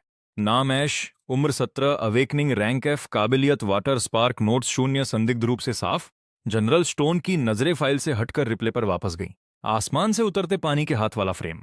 सचमुच यह किसी प्राचीन भित्ति चित्र जैसा दिखता है। ट्रिपल एस से ऊपर रे ने अपने आंकड़ों की दोबारा पुष्टि की। जनरल, मेरी जानकारी के मुताबिक पूरे हवाक्सिया फेडरेशन में सिर्फ 3 registered double S rank awakener हैं। डबल एस से ऊपर किताबों में एक शब्द है मिथिक रैंक, लेकिन वो कॉन्सेप्ट 20 साल से कागजों तक ही सीमित रहा है। अब नहीं। जनरल स्टोन झुककर टूटे कप का एक टुकड़ा उठाते हैं। रे, इस फुटेज को सर्वोच्च क्लासिफिकेशन में डालो। यहां मौजूद हर कोई अभी से आज जो देखा वो लेवल 1 क्लासिफाइड है। किसी भी बाहरी इंसान को बताया तो मिलिट्री ट्रिब्यूनल का सामना करना पड़ेगा। 10 आवाजें एक साथ गूंजी। जनरल स्टोन सीधे खड़े हुए। कम्युनिकेशंस, मुझे नोवा के चैनल से जोड़ो। नोवा, जनरल, छात्र कहाँ है? बिल्कुल मेरे पास। एक छोटा सा विराम। वह आयरन हाइड राइनोस को सीधा कर रहा है। जनरल स्टोन की पलकें झपकी। वो आयरन हाइड राइनोस जिन्हें पानी से पलट दिया था, ढेर में फंसे हैं। कुछ पीठ के बल पड़े हैं और उठ नहीं पा रहे। वह उन्हें पलटने में मदद कर रहा है। नोवा के लहजे में कुछ अजीब है, मजाक नहीं, एक ऐसी हैरानी जिसे वो समझ नहीं पा रही। जनरल स्टोन राइनोस के बारे में और नहीं पूछते। नोवा, तुम्हारी चोटें कैसी हैं? 3 पसलियां टूटी हैं, फेफड़ों में चोट है, मेडिकल टीम निकल चुकी है। 6 मिनट में पहुंचेंगे, ध्यान से सुनो। मदद आने तक उस छात्र के खिलाफ कोई धमकी भरा कदम न उठाना, कोई पूछताछ नहीं, उसे रोकना मत। समझी? एक और बात, असेसमेंट में रेक्स ने बीस्ट ल्योर पाउडर का इस्तेमाल किया। क्या तुमने उसे देखा? सब कुछ ठीक है, सबूत संभाल कर रखना। कम्युनिकेशन खत्म हुआ। जनरल स्टोन सेंटर के बीचों बीच खड़े हैं। स्क्रीन साथ पर जमे चेहरे पर नजरें हैं। साथ खड़ा साथी पूछता है, जनरल, इस छात्र का क्या करें? क्या करें सुनकर जनरल की भौहें तन गईं। क्या करना है? वो गरजते हैं। एक 17 साल का बच्चा जिसे फॉडर यूनिट में डाल दिया, चारे की तरह इस्तेमाल किया, क्लासमेट्स ने बीस्ट ल्योर पाउडर छिड़क दिया ताकि वो मर जाए, और उस तबाही के बीच उसने एक छिपी काबिलियत दिखाई। और तुम मुझे सुरक्षा जोखिम की बात कर रहे हो? साथी, मुंह बंद करो। जनरल स्टोन पैनल के पास जाकर खुद हैंडसेट उठाते हैं। वो रुकते हैं। मुझे जॉन जो सिटी अवेकनर रजिस्ट्री ब्यूरो से जोड़ो, फिर फेडरेशन मिलिट्री ब्रांच को, और आखिरी मुझे थर्ड अवेकनिंग एकेडमी के प्रिंसिपल से जोड़ो जिसने छात्र को चारा बनाया। उसका लहजा नरम है, पर कमरे का तापमान 2 डिग्री और गिर गया। वापस पुरानी स्टील मिल के कोर जोन में। तुम वाकई राइनोस को सीधा कर रहे हो। 12 आयरन हाइड राइनोस सामने हैं, इतने शांत कि नोवा को लग रहा है वो मतिभ्रम की शिकार है। तुम पानी की धारा से बड़े प्यार से एक राइनो की कमर पकड़कर उसे सीधा कर देते हो। यह अपने चारों खुरों पर टिक गया। गैंडा खुद को झटकता है, फिर अपना सिर झुकाकर आपके हाथ को सहलाता है। सहलाना बंद करो। तुम तो मेरी वाटर स्पार्क की कुल पैदावार से ज्यादा लार टपका रहे हो। गैंडा फिर से सहलाने लगता है। आप उसके सिर को एक तरफ हटा देते हैं। कोर जोन की हवा कुछ सेकंड के लिए थम जाती है, फिर वापस शुरू हो जाती है, जो ऊर्जा के आखिरी निशानों को हर दिशा में बिखेर देती हैं। मैं लॉर्ड कोर को अपनी उंगलियों के बीच 2 बार घुमाता हूं, फिर उसे वापस अपनी जेब में डाल लेता हूं। मेरी नजरें मलबे पर दौड़ती हैं। जीवित बचा हुआ फिन स्मेल्टर के अवशेषों के पीछे दुबक कर बिजली के तार की तरह कांप रहा है। और फिर रेक्स है जो एक टूटे हुए खंभे के सहारे पड़ा है। कवच 70% टूट चुका है, पर जीवित है। मैं बिना किसी जल्दी के वहां तक जाता हूं। हर कदम पर जूते के नीचे कंकड़ एक कुरकुरी सी आवाज करते हैं, जो खाली फैक्ट्री में दूर तक गूंजती है। 2 मीटर, 1.5 मीटर में झुक जाता हूं। इस दूरी पर पसीने और पेशाब की गंध मुझ पर दीवार की तरह आकर लगती है। मैं भौहें सिकोड़ता हूं। रेक्स के दांत आपस में टकराने लगते हैं। मैं पूछूंगा, तुम जवाब दोगे, सही जवाब देना और काम खत्म।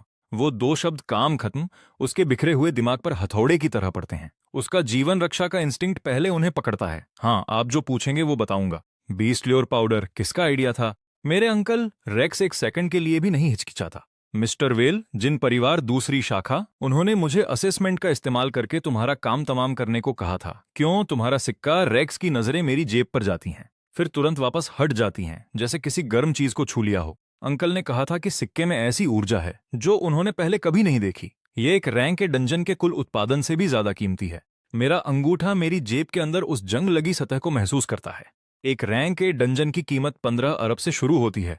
कोई आश्चर्य नहीं कि वो चैन से नहीं बैठ पा रहे थे। और कोई जानता है? सिर्फ मेरे अंकल और मैं। उन्होंने कहा था कि परिवार के मुखिया को मत बताना। बिल्कुल भी नहीं, वरना वो उन्हें टुकड़े टुकड़े कर देंगे। जितना जानना था पता चल गया। रेक्स मेरे चेहरे को घूरता है, हताशा में उस जवाब की तलाश में जो वो चाहता है। मैं संतुष्ट हूं, तुम आराम कर सकते हो। उसे एक इशारा मिलता है, या उसे ऐसा लगता है। मेरे होठों का कोना हल्का सा मुड़ता है। यह मुस्कान लगभग सौम्य लगती है। मैंने सब बता दिया, मुझे जाने दो। मैं अंकल के खिलाफ तुम्हारी मदद करूंगा। मैं तुम्हें जिन परिवार के संसाधन भी दिला सकता हूं। वह अपना दाहिना हाथ उठाता है, जो घायल नहीं है। 5 उंगलियां खुल जाती हैं। मेरा हाथ उसके सिर के ऊपर आता है, एक पत्ते की तरह हल्का। तुमने जो कुछ भी कहा, मुझे सब याद रहेगा। मेरी आवाज मेरे हाथ से भी ज्यादा कोमल है। काम की। अगली बार रेक्स उन दो शब्दों से परेशान हो जाता है, लेकिन जो शब्द वो कहना चाहता था वो कभी बाहर नहीं आ पाए। मेरी दाहिनी तर्जनी का पोर रेक्स के कान के पीछे की त्वचा पर दब जाता है। खोपड़ी के सबसे पतले हिस्सों में से एक पानी की एक एकल धारा बनती है, व्यास 0.08 मिलीमीटर, इंसानी बाल से भी बारीक। धारा अंदर जाती है और महत्वपूर्ण बिंदु पर प्रहार करती है। रेक्स की पुतलियां उसके आखिरी भ्रमित बिंदु पर जम जाती हैं। उसका मुंह आधा खुला रह जाता है, उसका शरीर गिरता नहीं। खंभा और रेलिंग उसे ऐसी मुद्रा में सहारा देते हैं जिसे जीवित होने से अलग नहीं किया जा सकता। पूरी चीज आधे सेकंड के अंदर होती है। मैं अपना हाथ पीछे खींचता हूं, अंगूठे के एक झटके से पानी की बूंद कंकड़ की दरार में गिर जाती है। फिर सफाई का समय, मैं नीचे झुकता हूं और उंगलियों के पोर के बराबर एक गहरा लाल ऊर्जा का टुकड़ा उठाता हूं। मैं इसे रेक्स के दाहिने कनपटी के घाव में दबा देता हूं। वह घाव उस मलबे से आया था जो ब्लड रेज ऐप के फर्श तोड़ने पर उछला था। टुकड़ा एक कोण पर बैठता है, बाहर की तरफ 20 डिग्री ऊंचा, अंदर की तरफ नीचा, जो विस्फोट के शॉकवेव से उड़े मलबे की बैलिस्टिक प्रोफाइल से पूरी तरह मेल खाता है।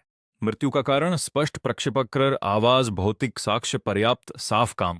मैं वहां जाता हूं जहां फिन खुद को एक इंसानी गेंद बनाकर बैठा है, हाथ सिर पर, हर मांसपेशी ऐंठन में है। अरे फिन का पूरा शरीर झटके से कांप उठता है। उसकी बाहों के बीच से एक खून भरी आंख बाहर आती है। नहीं, मैं नीचे झुकता हूं। जब मदद आए और वो तुमसे पूछें तो सच बताना, असेसमेंट के दौरान 3 लेवल का जानवर आ गया था। ऑफिसर नोवा और तुम्हारे ग्रुप ने मिलकर उसका सामना किया। मैं एक कोने में छिप गया और कुछ नहीं किया। फिन हर शब्द को अपने दिमाग में 2 बार घुमाता है। रही बात रेक्स की, मैं पटरियों की तरफ अपनी ठुड्डी से इशारा करता हूं। लड़ाई के दौरान उसे सिर में ऊर्जा का टुकड़ा लगा। तुमने इसे अपनी आंखों से देखा है। फिन 3 सेकंड तक मुझे घूरता है, फिर सिर हिलाता है, इतनी तेजी से कि उसकी गर्दन में खिंचाव आ जाए। ज्यादा मत करना, अपनी वर्तमान स्थिति में खड़े रहो। टूटे फूटे वाक्यों में बात करना पूरी तरह विश्वास करने योग्य है। ज्यादा नाटक किया तो सब बिगाड़ दोगे। फिन से अत्यधिक भय और समर्पण महसूस हुआ। शॉक पॉइंट्स 35 और बढ़े, हर एक थोड़ा बहुत मायने रखता है। मैं नोवा की ओर वापस देखता हूं। वो स्मेल्टर के मलबे के सहारे टिकी है। मैं पास जाता हूं, पास पड़े गिरे हुए उपकरणों को खोदता हूं और एक अपेक्षाकृत साफ स्टील की प्लेट ढूंढता हूं। मैं इसे एक साधारण सतह के रूप में सेट करता हूं। फिर मैं सीधे हवा से पानी की एक मुट्ठी खींचता हूं, हर अशुद्धि को छानते हुए शुद्ध पानी। मैं उसे नोवा की ओर बढ़ाता हूं। P low. नोवा मेरी हथेली के ठीक ऊपर तैरती पानी की बूंद को देखती है। एक छोटा सा ठहराव। वो अपना सिर झुकाकर घूंट भरती है। जैसे ही वो अंदर जाता है, उसके गले से फेफड़ों तक ठंडक की लहर फैल जाती है। लगभग 30% दर्द कम हो जाता है। नोवा हल्का सा ऊपर देखती है। क्या पानी का असर ठीक करने वाला है? पक्का नहीं कह सकता। सच कहूं तो यह काबिलियत अभी मिली है। अभी तक मैनुअल पढ़ना पूरा नहीं किया है।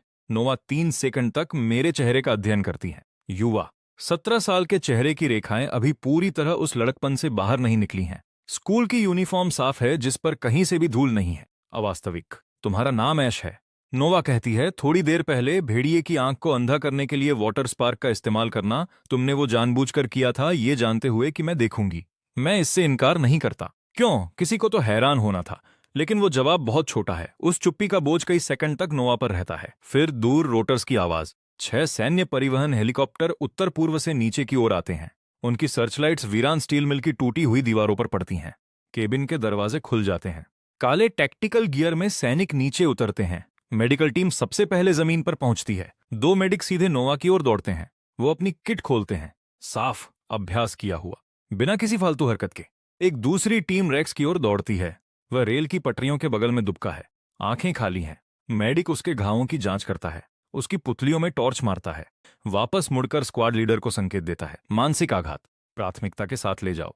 जीवित बचा एकमात्र गुर्गा भट्टी के पीछे से खींचकर बाहर निकाला गया। वह बहुत देर से झींगे की तरह दुबका हुआ था। उसके अंग जाम हो गए हैं। अन्य 3 गुर्गों के शव काले बैग में सील कर दिए गए हैं। मौके पर मौजूद कमांडर एक कर्नल है। वह मेरी ओर चलता है। मैं एक स्टील के अस्थायी प्लेटफॉर्म पर बैठा हूं। जंग लगा सिक्का मेरी उंगलियों पर घूम रहा है। किसी बिंदु पर 12 आयरन हाइड गैंडों ने खुद से एक शांत अर्धवृत्त बना लिया है। उन्होंने मुझे घेर लिया है, जाल के रूप में नहीं, एक रक्षक की तरह। कर्नल 3 मीटर की दूरी पर रुक जाता है। सभी 12 गैंडे एक साथ अपना सिर उसकी ओर मोड़ते हैं। 24 छोटी लाल आंखें उस पर टिक जाती हैं। कर्नल थूक निगलता है। ऐश, वो कहता है, मैं colonel Hale, eastern command. General Stone ने मुझे तुम्हें लेने के लिए भेजा है। मुझे लेने? कहाँ? हेल जल्दी से जोड़ता है। पूछताछ नहीं है। जनरल चाय पीना चाहते हैं। मैं 2 सेकंड तक उसे देखता हूं। क्या मैं इनमें से कुछ गैंडों को ला सकता हूं? हेल देखने के लिए मुड़ता है। 12 आयरन हाइड गैंडे, 3 टन हर एक। मुझे पहले कमांड से पूछना होगा। पैनल चमकता है।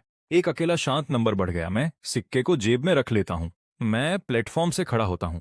अब परिवहन हेलीकॉप्टर के अंदर मैं केबिन की दीवार के सहारे टिकता हूँ और अपना अभिनय शुरू करता हूँ, काबिलियत की ऊर्जा के हर अंश को अंदर खींचते हुए।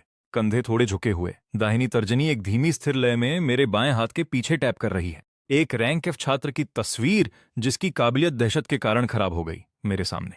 कर्नल हेल नोटिस करता है। वो कुछ नहीं कहता। 14 मिनट बीत जाते हैं। हेलीकॉप्टर उतरता है। मैं दरवाजे के फ्रेम को पकड़कर बाहर निकलता हूँ। मेरे कदम थोड़े डगमगा रहे हैं। कोई पहले से ही टारमैक पर इंतजार कर रहा है। एक महिला लेफ्टिनेंट कर्नल जो खुद को मेजर वॉस के रूप में पेश करती है। वो मुझे जनरल स्टोन के पास ले जाती हैं। पूछताछ का कमरा नहीं, एक साधारण चाय का कमरा। जनरल स्टोन मेज के आखिरी सिरे पर बैठा है। जितना आप एक जनरल से उम्मीद करते हैं उससे कहीं ज्यादा दुबला बूढ़ा। उसकी पीठ पूरी तरह सीधी नहीं है। ग्रे आंखें, सादे कपड़े, कोई रैंक का निशान नहीं। वो अपने सामने वाली कुर्सी की तरफ इशारा करते हैं। मैं बैठ जाता हूँ। वो मेरे लिए एक कप चाय डालते हैं, उसे मेरी तरफ खिसका देते हैं। मैं उसे उठाता हूँ, एक छोटी सी चुस्की लेता हूँ। अच्छी चाय है, स्वाद से लग रहा है घर की है। जनरल स्टोन अपना कप पकड़े हुए हैं। उनकी नजरें चाय की भाप के पार सीधे मुझ पर टिकी हैं। लगभग 10 सेकंड की खामोशी। डरे हुए हो? एक सौम्य शुरुआत। मेरे हाथ हल्के से कांपते हैं। मैं कप नीचे रख देता हूँ। एक tier 3 lord, triple S rank के फाइटर्स भी शायद ही उसे रोक पाते। किसी तरह जिंदा बच जाना, यह कोई मामूली बात नहीं है। नोवा ने मुझे बताया कि तुमने तब कुछ बहुत शक्तिशाली अंजाम दिया था जब इसकी सबसे ज्यादा जरूरत थी। मैं अपनी आवाज को धीमा और शांत रखता हूँ। मुझे पक्का नहीं पता, जब वह ब्लड रेज ऐप मुझ पर झपटा, मेरा दिमाग सुन्न हो गया और फिर ऐसा लगा जैसे मेरे अंदर कुछ टूटकर खुल गया हो। उसके बाद मुझे ज्यादा कुछ याद नहीं। क्या तुम अब भी उसे इस्तेमाल कर सकते हो? बिल्कुल नहीं। वो खत्म हो गया है। मेरी आवाज में बिल्कुल सही मात्रा में खालीपन और खोने का एहसास है, जैसे वो जलकर राख हो गया हो। जनरल स्टोन 3 सेकंड तक मेरे हाथों को देखते हैं, फिर एक चुस्की लेते हैं। चिंता मत करो, एबिलिटी के अचानक उभरने के बाद हमेशा एक सुस्त दौर आता है, यह सामान्य है। मैं सिर हिलाता हूं। हम दोनों जानते हैं कि मैं नाटक कर रहा हूं। हम में से कोई इसे कहता नहीं। तीसरे कप तक दरवाजे पर 2 बार दस्तक होती है। एड बर्क अंदर आता है। उसके चेहरे के हाव भाव कुछ ठीक नहीं है। वह जनरल स्टोन के पास जाता है, झुकता है और धीरे से कुछ कहता है। जनरल स्टोन के हाथ में पकड़ा कप स्थिर हो जाता है। पुष्टि हो गई? जी, पुष्टि हो गई। हमारे सपोर्ट के पहुंचने से पहले ही लॉर्ड कोर को क्रीचर एनर्जी के टुकड़ों के साथ पाया गया था। वे पहले ही अंदर गहराई तक जा चुके थे। वाइटल साइंस खत्म। सपोर्ट पहुंचने से पहले ही। जनरल स्टोन धीरे से दोहराते हैं, जिसका मतलब है लड़ाई के दौरान जनरल स्टोन ने पूरा मुकाबला फुटेज में देख लिया है। वो सोचते हैं उस पल को जब ब्लड रेज ऐप का एनर्जी कोर चकनाचूर हुआ और उसके टुकड़े हर दिशा में बिखर गए। टुकड़े, रोशनी की उस सुनहरी बारिश ने कोर जोन के हर इंच को ढंक लिया था। उस अफरा तफरी में कुछ टुकड़े रेक्स की खोपड़ी में जा धंसे थे, अहम अंगों में।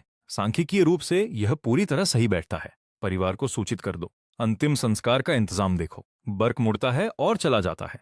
दरवाजा बंद हो जाता है।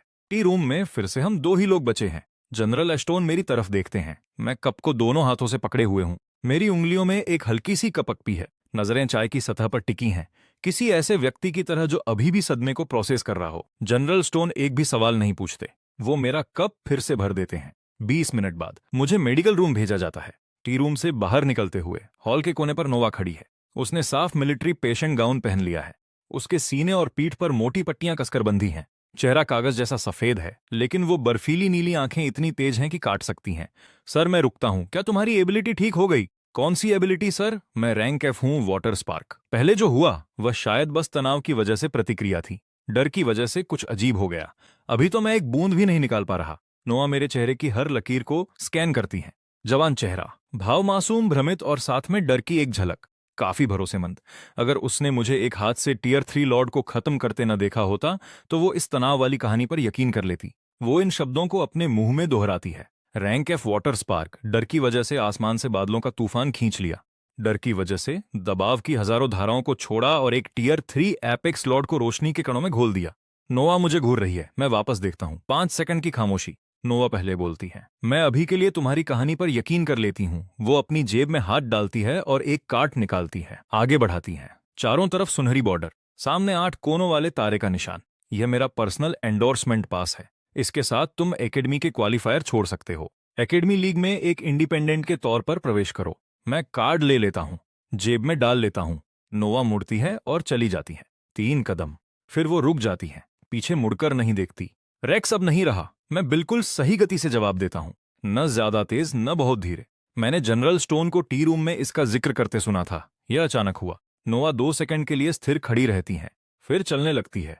मैं दीवार से लग जाता हूं और कार्ड बाहर निकालता हूं, उसे ट्यूबलाइट की रोशनी में उठाता हूं। एकेडमी लीग, एक ऐसा मंच जो ज्यादा लोगों तक पहुंचता है, ज्यादा संसाधन, ज्यादा शॉक पॉइंट देने वाले लोग। पैनल मेरी नजर के ऊपर दाईं और चुपचाप चमक रहा है। वर्तमान शॉक पॉइंट्स बैलेंस 13,740, अभी भी बढ़ रहे हैं। जेना स्टेट, जॉन जो के पश्चिम में। आंगन के बीचों बीच रखी रोजवुड की मेज 300 साल पुरानी है, अब वो आधी मेज रह गई है। एल्डर क्रॉस अपना दाहिना हाथ पीछे खींचते हैं। लकड़ी के टुकड़े अभी भी हवा में घूम रहे हैं, वो 60 के दशक की शुरुआत में है।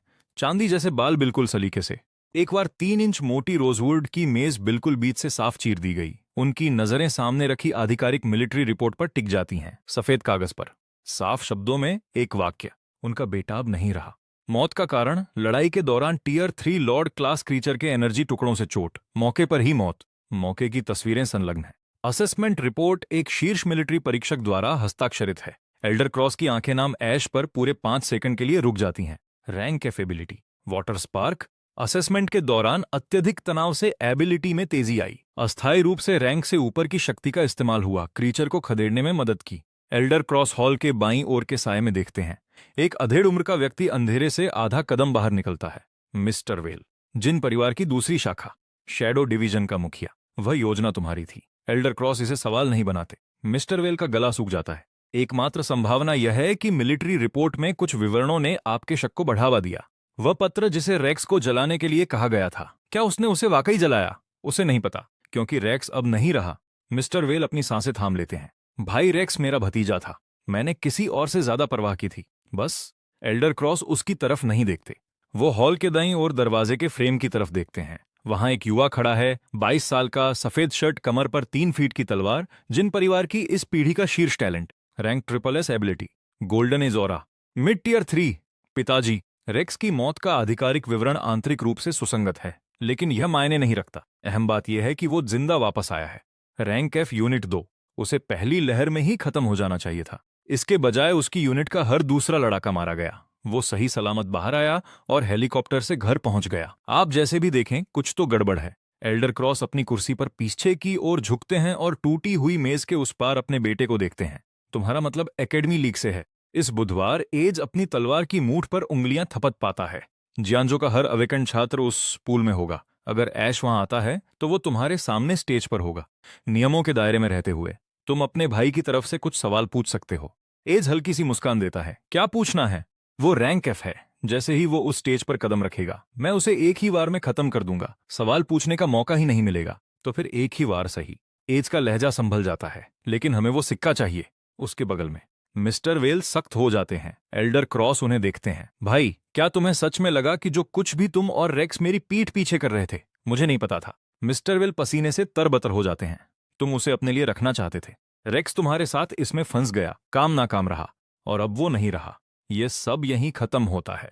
एल्डर क्रॉस टूटी हुई मेज से नीचे हाथ डालकर रिपोर्ट उठा लेते हैं। सिक्का सही चैनलों के जरिए जाएगा। अपनी शैडो डिवीजन को काबू में रखो। मिस्टर वेल कुछ नहीं कहते। एज अपनी तलवार वापस टांगता है और हॉल से बाहर निकल जाता है, गलियारे से गुजरकर पत्थर की सीढ़ियां चढ़ते हुए। पहाड़ी दर्रे से रात की ठंडी हवा अंदर आ रही थी। वो उसकी सफेद शर्ट के किनारे से टकराई। वो रुक गया, नीचे अपनी तलवार को देखा। एक रैंक F का कमजोर खिलाड़ी, तनाव के कारण एबिलिटी का उभर आना। ये कहानी आम लोगों पर काम कर सकती है, लेकिन एक झटके के बाद तुम शांति से पूरे सैन्य परीक्षण में सहयोग करते हो और तार्किक रूप से पास हो जाते हो। ऐसी स्पष्टता किसी झटके से नहीं आती। ये एक नाटक है। वो ब्लेड को 3 इंच बाहर निकालता है, वापस अंदर खिसकाता है। धातु की तीखी गूंज रात की हवा में दूर तक फैल गई, साफ हवा से भी ज्यादा ठंडी। सोमवार, मैं जॉन जो फर्स्ट एकेडमी में वापस आ गया हूं। मेरे जाने के बाद से 2 चीजें बदली हैं। प्रवेश द्वार पर अंतिम संस्कार के हार, और मेरे बारे में अफवाहें। सुना क्या? असेसमेंट में ऐश ने टियर 3 के एक जीव को मार गिराया। हो ही नहीं सकता। वो रैंक F वाटर स्पार्क है। उसने उसे हराया भी तो कैसे? पर वो सच में बच गया। रैंक B के 4 लड़ाकों में से 3 तो नहीं बच पाए, और वो एकदम सही सलामत घूम रहा है। लगता है किस्मत अच्छी थी। मैं आंगन पार करते हुए हर बात सुन रहा था। पैनल हर स्रोत को टैग कर रहा था। हर अफवाह प्रति व्यक्ति 1 से 3 शॉक पॉइंट्स फैलाती है। मैं इसे नजरअंदाज करता हूं और एडमिन बिल्डिंग की ओर बढ़ जाता हूं। 3री मंजिल। दफ्तर का दरवाजा धक्का देकर खोलता हूं। बैठक चल रही थी। आखिरी डेस्क पर जॉन जो फर्स्ट एकेडमी के प्रिंसिपल वार्ड बैठे थे। मैं 2 कदम आगे बढ़ा और रजिस्ट्रेशन फॉर्म मेज पर पटक दिया। प्रिंसिपल, एकेडमी लीग का रजिस्ट्रेशन फॉर्म है, प्लीज स्टैंप लगा दीजिए। प्रिंसिपल वार्ड डेस्क के पीछे से उठ खड़े हुए। उनका रुतबा अब और भारी लग रहा था। वो चलकर पास आए, फॉर्म उठाया और ऊपर से नीचे तक पढ़ा। Rank F water spark. एक और नाकामी। वो फॉर्म को डेस्क के बगल वाले कूड़ेदान पर रखने के लिए आगे बढ़े। क्या तुम्हें पता है इस स्कूल के लिए एकेडमी लीग का क्या मतलब है? फुडर यूनिट का एक रैंक एफ वहां जाता है, हारता है और हमें शर्मिंदा करता है। चोटिल हो गया तो और बुरा होगा। और तुम्हारे मेडिकल बिल कौन भरेगा? तर्क सही है। मैं उन्हें अपनी बात पूरी करने नहीं देता। मैं अपनी वर्दी की अंदरूनी जेब में हाथ डालता हूं और नोवा का दिया कार्ड बाहर निकालता हूं। सुनहरी किनारी, 8 कोनों वाला सितारा, नोवा का पर्सनल एंडोर्समेंट पास। ये एकेडमी के क्वालिफायर को बाईपास कर देता है। स्वतंत्र प्रविष्टि, स्टैंप से प्रक्रिया पर कोई फर्क नहीं पड़ता। पर स्कूल के जरिए जाना, जॉन जो फर्स्ट एकेडमी के लिए बेहतर दिखता है। प्रिंसिपल वार्ड ने हाथ बढ़ाया और कार्ड ले लिया। जैसे ही उनकी उंगलियां उसे छूती हैं, उनकी छोटी आंखें आधा मिलीमीटर चौड़ी हो गईं। एक ट्रिपल एस रैंक की महिला एक रैंक एफ छात्र की सिफारिश कर रही है। चाहे इसे जैसे भी पढ़ो, इसके पीछे कुछ ऐसा है जिसे वो छूने की हिम्मत नहीं कर सकते। वो बिल्कुल प्रिंसिपल वार्ड जैसा फैसला लेते हैं। कार्ड वापस थमाते हैं, फॉर्म उठाते हैं, दराज से आधिकारिक स्टैंप निकालते हैं। धप। मैं इसे तुम्हारे लिए फाइल कर दूंगा। प्रिंसिपल वार्ड के चेहरे पर एक सधी हुई मुस्कान फैल गई। बहुत बहुत शुभकामनाएं। ये काफी तेज था। मैं कार्ड जेब में रख लेता हूं। एक सिर हिलाया। धन्यवाद प्रिंसिपल। मुड़कर बाहर निकल गया। दरवाजा मेरे पीछे बंद हो गया। गलियारे में पैनल टिमटिमाया। डिटेक्ट हुआ। प्रिंसिपल वार्ड का अपमानजनक समर्पण। शॉक पॉइंट्स में 45 का इजाफा। डिटेक्ट हुआ। एडमिन ऑफिस में 6 लोग। सामूहिक उलझन। शॉक पॉइंट्स में 83 का इजाफा। मौजूदा शॉक पॉइंट्स का बैलेंस। मैं एडमिन बिल्डिंग से बाहर निकला और प्रवेश द्वार पर। वहां कोई है। मैं उसे जानता हूं। पैनल उसे पहचान लेता है। शॉक सेंस सक्रिय। 12 मीटर दूर। एज, क्षमता रैंक, ट्रिपल एस, मानसिक स्थिति, शांत, निरीक्षण कर रहा है। सफेद शर्ट में एक युवक सीढ़ियों के पास खड़ा है, कमर पर तलवार। हमारी नजरें एक पल के लिए मिलीं। एज की नजरें मेरे चेहरे से हटकर मेरे हाथ में मौजूद रजिस्ट्रेशन फॉर्म पर गईं। फिर वापस चेहरे पर वो एक बात कहता है। फिर वो चला गया, लंबे डग भरते हुए। मैं उसे जाते देखता रहा। पैनल शांत था। एज की मानसिक स्थिति अभी अभी शांत निरीक्षण वाली थी। कोई तिरस्कार नहीं, कोई गुस्सा नहीं, शून्य शॉक पॉइंट्स। एक सच्चा शक्तिशाली व्यक्ति चींटी पर प्रतिक्रिया नहीं देता। वो केवल तब ध्यान देता है जब वो उसे कुचलने वाला हो। मैंने रसीद मोड़ दी, उसे अपनी जेब में रख लिया। मैं चाहता हूं कि ये इंसान कुछ महसूस करे, कुछ बहुत बड़ा। रात के 11 बजे, जॉन जो स्क्रैप यार्ड। मैंने पानी के एक पतले धागे से जुगाड़ की चाबी बनाई और ताला खोल लिया। मुझे जिस चीज की तलाश है उसे रिफाइन करने की जरूरत नहीं, हथियार होने की भी जरूरत नहीं। एसेंशन सिस्टम का विवरण स्पष्ट है। किसी भी वस्तु की मौलिक शुद्धि, गुणवत्ता निवेश किए गए पॉइंट्स और वस्तु की मूल क्षमता पर निर्भर करती है। धातु वाले हिस्से के कोने में गहराई में मेरा हाथ किसी ठंडी चीज को छूता है। 5 फीट लंबा, 1 इंच चौड़ा। बाहर निकालते ही गीला महसूस हुआ, पूरी तरह जंग लगा हुआ। एक सिरा चूड़ीदार, दूसरा सिरा वेल्ड होकर फावड़े जैसा चपटा। नाली साफ करने वाली छड़। मैं इसे हाथ में तौलता हूं, लगभग 6 पाउंड। गुरुत्वाकर्षण का केंद्र पीछे की तरफ 3 इंच है। मैं उसे घुमाकर देखता हूं।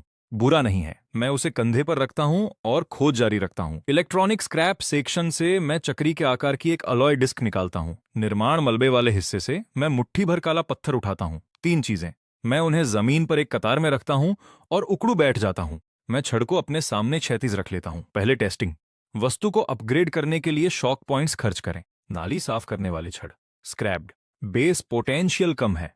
कम बेस पोटेंशियल का मतलब है कि उतनी ही ऊर्जा लगाने पर आउटपुट की सीमा कम होगी। लेकिन मुझे सबसे बेहतर नहीं चाहिए। मुझे कुछ ऐसा चाहिए जिसे एक सी रैंक अवेकनर भी बिना किसी शक के उठा सके। ज्यादा ताकत ध्यान खींचती है, संतुलन ही सुरक्षित रखता है। मैं 2000 पॉइंट्स लगाता हूं। पैनल बदल गया। 14,210 से घटकर 12,210 रह गया। जंग अंदर की तरफ खिंच रही है, परत दर परत। बाहर से अंदर की ओर किसी अनदेखी चीज द्वारा सोखी और तोड़ी जा रही है। खुरदरी सतह भरने लगी है। रंग जंग वाले लाल से बदलकर एक ठंडे गहरे नीले काले में बदल गया। 3 सेकंड। हो गया। जमीन पर पड़ा है। 5 फीट लंबी नीले काले धातु की छड़। सतह एकदम चिकनी, मैट फिनिश। थ्रेडेड सिरा गायब है। फावड़े जैसा सिरा अब 3 दांतों वाला कांटा बन गया है। एक त्रिशूल। एसेंशन पूरा हुआ। आइटम का नाम tide cleave, crude grade, rank C+। सामग्री अबिसल स्टील, 90% शुद्धता। Trait 1, tide affinity. कठोरता उसी रैंक के हथियारों से 200% ज्यादा है। सामान्य बी रैंक के हथियार इसे नुकसान नहीं पहुंचा सकते। एक C+ रैंक का हथियार जिसकी मजबूती बी रैंक से भी ज्यादा है। लीग में जब कोई भी या ए रैंक का फाइटर मेरे हथियार पर वार करेगा तो उसे खरोंच भी नहीं आएगी। ठीक है, साधारण। एक छिपा हुआ दांव। मैं टाइट क्लीव को उठाता हूं और 2 बार घुमाता हूं। हवा में एक धीमी गूंज वाली आवाज के साथ चीरा लगा, जैसे पानी की धार किसी ब्लेड से गुजर रही हो। सिस्टम असेंडेबल स्किल्स की लिस्ट स्कैन कर रहा है। पैनल एक रो लोड करता है। 1, water spark rank F, ascension लागत 500 points 2। Pressure stream triple S sub skill, ascension लागत 8000 points 3। Wrath of the sea god rain control, ascension लागत 1000 points, wrath of the sea god. Tide beast signal triple S sub skill, ascension लागत 6000 points. Triple S sub skill को upgrade करने की लागत वस्तुओं से कई गुना ज्यादा है। मेरे मौजूदा पॉइंट्स 12210 पॉइंट्स एक मुख्य स्किल के लिए काफी है। प्रेशर स्ट्रीम, मेरा सबसे घातक हमला रेक्स को इसी चाल ने मिटा दिया था। प्रेशर स्ट्रीम को अपग्रेड करो 8000। इस बार बदलाव बाहर से नहीं हो रहा, यह अंदर है। अवेकनिंग कोर जोर से झटके खा रहा है, ऊर्जा के रास्ते टूट रहे हैं और दोबारा बन रहे हैं। यह प्रक्रिया करीब 7 सेकंड तक चलती है, फिर सब कुछ शांत हो जाता है। एसेंशन पूरा हुआ। स्किल का नाम wrath of the sea god pressure stream, wrath of the sea god. Return tide rank triple S plus. Ascended stream की सीमा 10,000 स्ट्रीम्स, 50,000 से बढ़कर। प्रति स्ट्रीम अधिकतम दबाव 4200 एटमॉस्फियर, 12,000 तक। नई खासियत, रिटर्न टाइड की धाराएं कटने के बाद बिखरती नहीं हैं, वे अपने आप वापस लौटकर उपयोगकर्ता के चारों ओर एक सुरक्षा घेरा बना लेती हैं। हमला और बचाव एक हो गए। ऊर्जा की दक्षता बढ़ी, वही आउटपुट 40% कम खपत, 40% कम। इसका मतलब है कि जो शरीर सिर्फ 2 मिनट तक फुल पावर दे सकता था, 3 मिनट 20 सेकंड तक चल सकता है। और रिटर्न टाइड का मतलब है कि मेरा हर वार मेरे चारों ओर ढाल की एक और परत जोड़ता है। लड़ाई जितनी लंबी, बचाव उतना मजबूत। मैं टाइड क्लीव को जमीन पर गाड़ कर एक मेटल रैक के सहारे खड़ा हो जाता हूं, अपने हाथ को देखता हूं। बचा हुआ बैलेंस 4210, ज्यादा नहीं बचा। ध्यान से खर्च करना होगा। लीग इस बुधवार को शुरू हो रही है। जॉन जो एरिना। मैं एथलीटों वाले गलियारे से अंदर जाता हूं। नोवा का कार्ड गेट पर स्कैन होता है। जैसे ही रीडर उसे प्रोसेस करता है, टर्नस्टाइल के बगल में खड़ा कर्मचारी मुझे घूरता है। ऐश, रजिस्टर्ड काबिलियत रैंक एफ एंडोर्समेंट। जो कार्ड तुमने अभी स्कैन किया, नोवा द्वारा जारी है। कर्मचारी इंटरनल सिस्टम में कुछ टाइप करता है। स्क्रीन पर जो आता है उससे उसका चेहरा एक पल के लिए बदल जाता है। आगे बढ़ो। मैं एथलीट वेटिंग एरिया में जाता हूं। कमरा C17। मैं अपनी पीठ पर लटके बैग से टाइड क्लीव निकालता हूं, उसे दीवार से टिका देता हूं। त्रिशूल का नीला काला हिस्सा रोशनी पकड़ लेता है। एक शांत चमक। मौजूदा शॉक पॉइंट्स बैलेंस 4580। पिछले 5 दिनों में सिर्फ 300 से ज्यादा बढ़े। ड्रिप इफेक्ट अभी भी बन रहा है, पर रफ्तार धीमी हो रही है। अब कुछ नया करने का समय है। उद्घाटन समारोह दोपहर 1 बजे। मैं गलियारे से बाहर निकलता हूं। विशाल स्क्रीन पर एथलीटों की प्रोफाइल चल रही है। जब स्क्रीन पर मेरा नाम आता है तो भीड़ के शोर में एक साफ खामोशी आ जाती है। एथलीट नंबर 121, ऐश। जॉन जो फर्स्ट एकेडमी का प्रतिनिधित्व कर रहा है। रजिस्टर्ड काबिलियत रैंक एफ, काबिलियत का नाम वाटर स्पार्क। स्टेडियम में 28,000 लोग हैं। कम से कम 25,000 लोगों ने वो एफ रैंक देख लिया। वेस्ट सेक्शन में एक गंजा आदमी जिसकी आवाज बिगुल जैसी है चिल्लाता है, रैंक एफ। स्टेज पर रैंक एफ किसकी सिफारिश से आया है? वो लाइन तो बस एक चिंगारी है। भीड़ भड़क उठी। क्या ये कोई गलती है? एफ रैंक वाला मुश्किल से पानी थूक सकता है। ये क्या करेगा? ये धांधली है, पूरी तरह धांधली। पैनल मेरी नजरों के सामने पागल हो गया है। शॉक पॉइंट्स 3, 2, 5 कुछ ही सेकंड में। 20 से ज्यादा टिक, हर व्यक्ति से छोटी मात्रा, लेकिन कुल तादाद बहुत ज्यादा है। मैं सिर झुकाए चलता हूं, एथलीटों की लाइन में लग जाता हूं। मेरा चेहरा भावहीन है, पर पैनल में नीचे बैलेंस 4580 से बढ़कर 4917 हो गया। 300 से ज्यादा पॉइंट्स। 1 मिनट की एंट्री फीस। उद्घाटन समारोह खत्म होता है, ड्रॉ शुरू होता है। विशाल स्क्रीन पर मैचअप चलने लगते हैं। Group 37। Athlete R21, ash. Rank F water spark. बनाम athlete B078, stone. Rank B iron skin. भीड़ 2 खेमों में बंट गई। क्या यह मुफ्त की जीत नहीं है, यह रैंडम ड्रा है?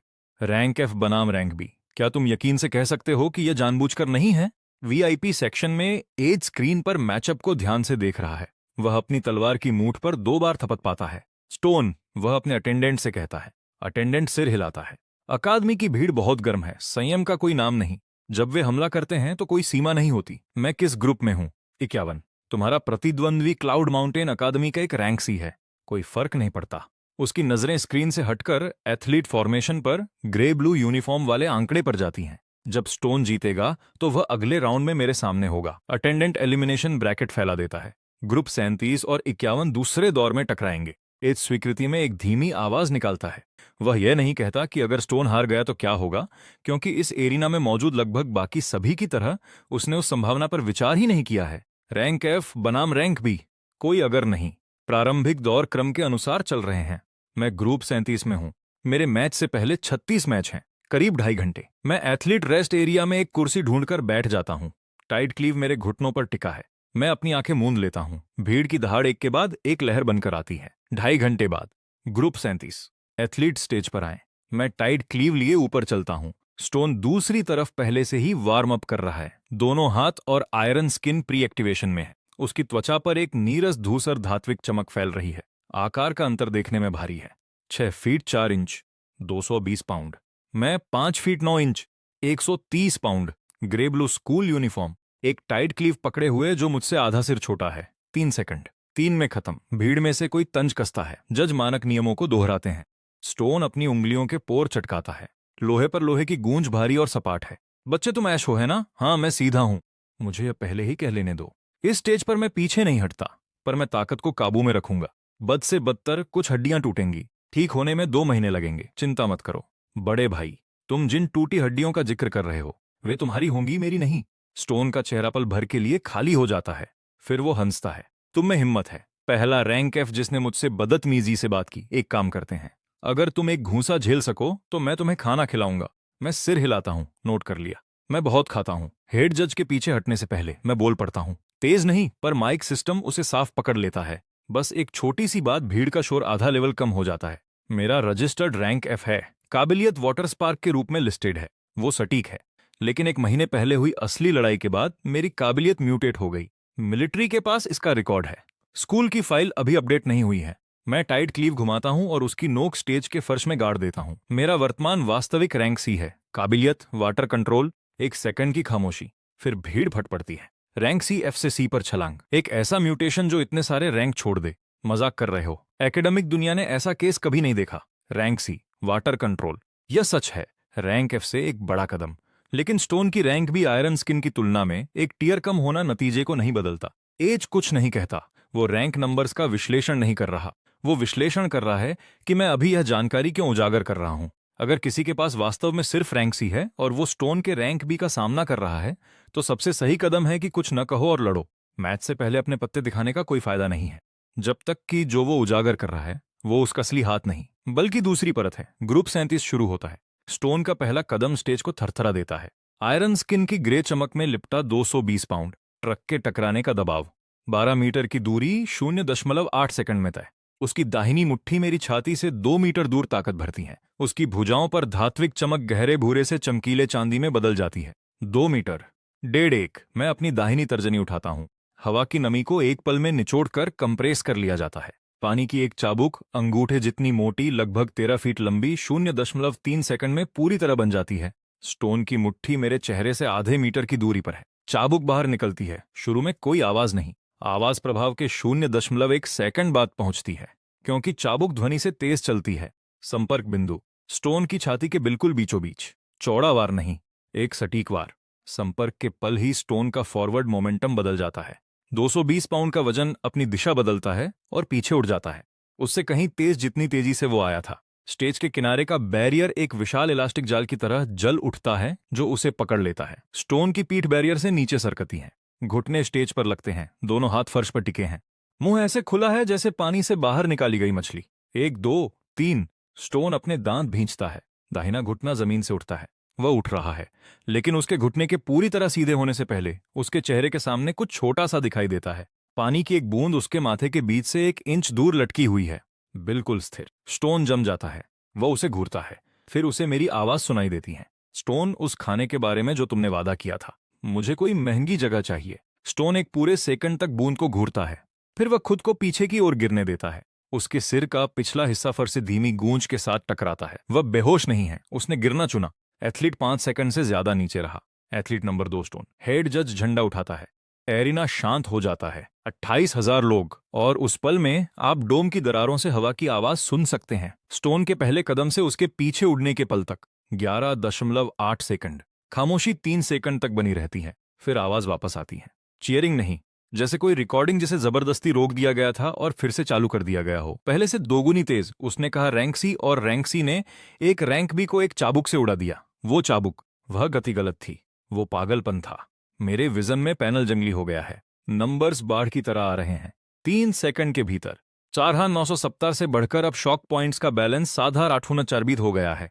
एक ही दांव से लगभग 30,000 पॉइंट्स अभी भी बढ़ रहे हैं। मैं अपनी उंगलियां समेटता हूँ, झुककर टाइट क्लीव उठाता हूँ, स्टेज से नीचे उतर जाता हूँ। मैं स्टोन के पास से गुजरता हूँ। वह अभी भी फर्श पर लेटा है। स्टोन अपनी आंखें मेरी तरफ घुमाता है। तुम जल्दी नीचे आ गए, तुम खड़े हो सकते थे। स्टोन 2 सेकंड तक खामोश रहता है। जाहिर है वही आवाज, तुम्हारे पानी की बूंद मेरे चेहरे से बस 1 इंच दूर थी। मैं बेवकूफ नहीं हूं। दूसरा बार सहूं या नीचे लेटा रहूं, आसान चुनाव है। लेकिन डिनर अभी भी बाकी है। डील डील होती है, तुम्हारी पसंद। मैं टाइट क्लीव को वापस अपने कंधे पर टिकाता हूं और एथलीट एरिया की तरफ बढ़ जाता हूं। वीआईपी सेक्शन के नीचे से गुजरते हुए मैं ऊपर नहीं देखता। निशाना एज, भावनात्मक बदलाव महसूस हुआ। शॉक पॉइंट्स में 3 का इजाफा, 3 पॉइंट्स, 0 से 3 तक।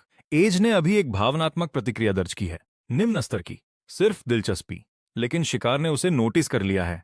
उसी रात जियांजो के ऑनलाइन प्लेटफॉर्म्स पर टॉप 10 ट्रेंडिंग विषयों में से 6 लीग से जुड़े हैं।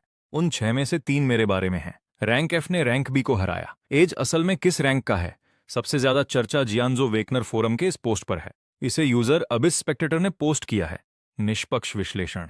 ऐश के पहले मुकाबले में उसकी रैंक सी वाटर कंट्रोल की असल सीमा। मुख्य तर्क, ऐश की दिखाई गई ताकत रैंक सी प्लस और रैंक बी के बीच पूरी तरह समझ में आती है। बात यह नहीं कि ऐश बहुत ताकतवर है, बल्कि स्टोन के डिफेंस में साफ कमियां थीं।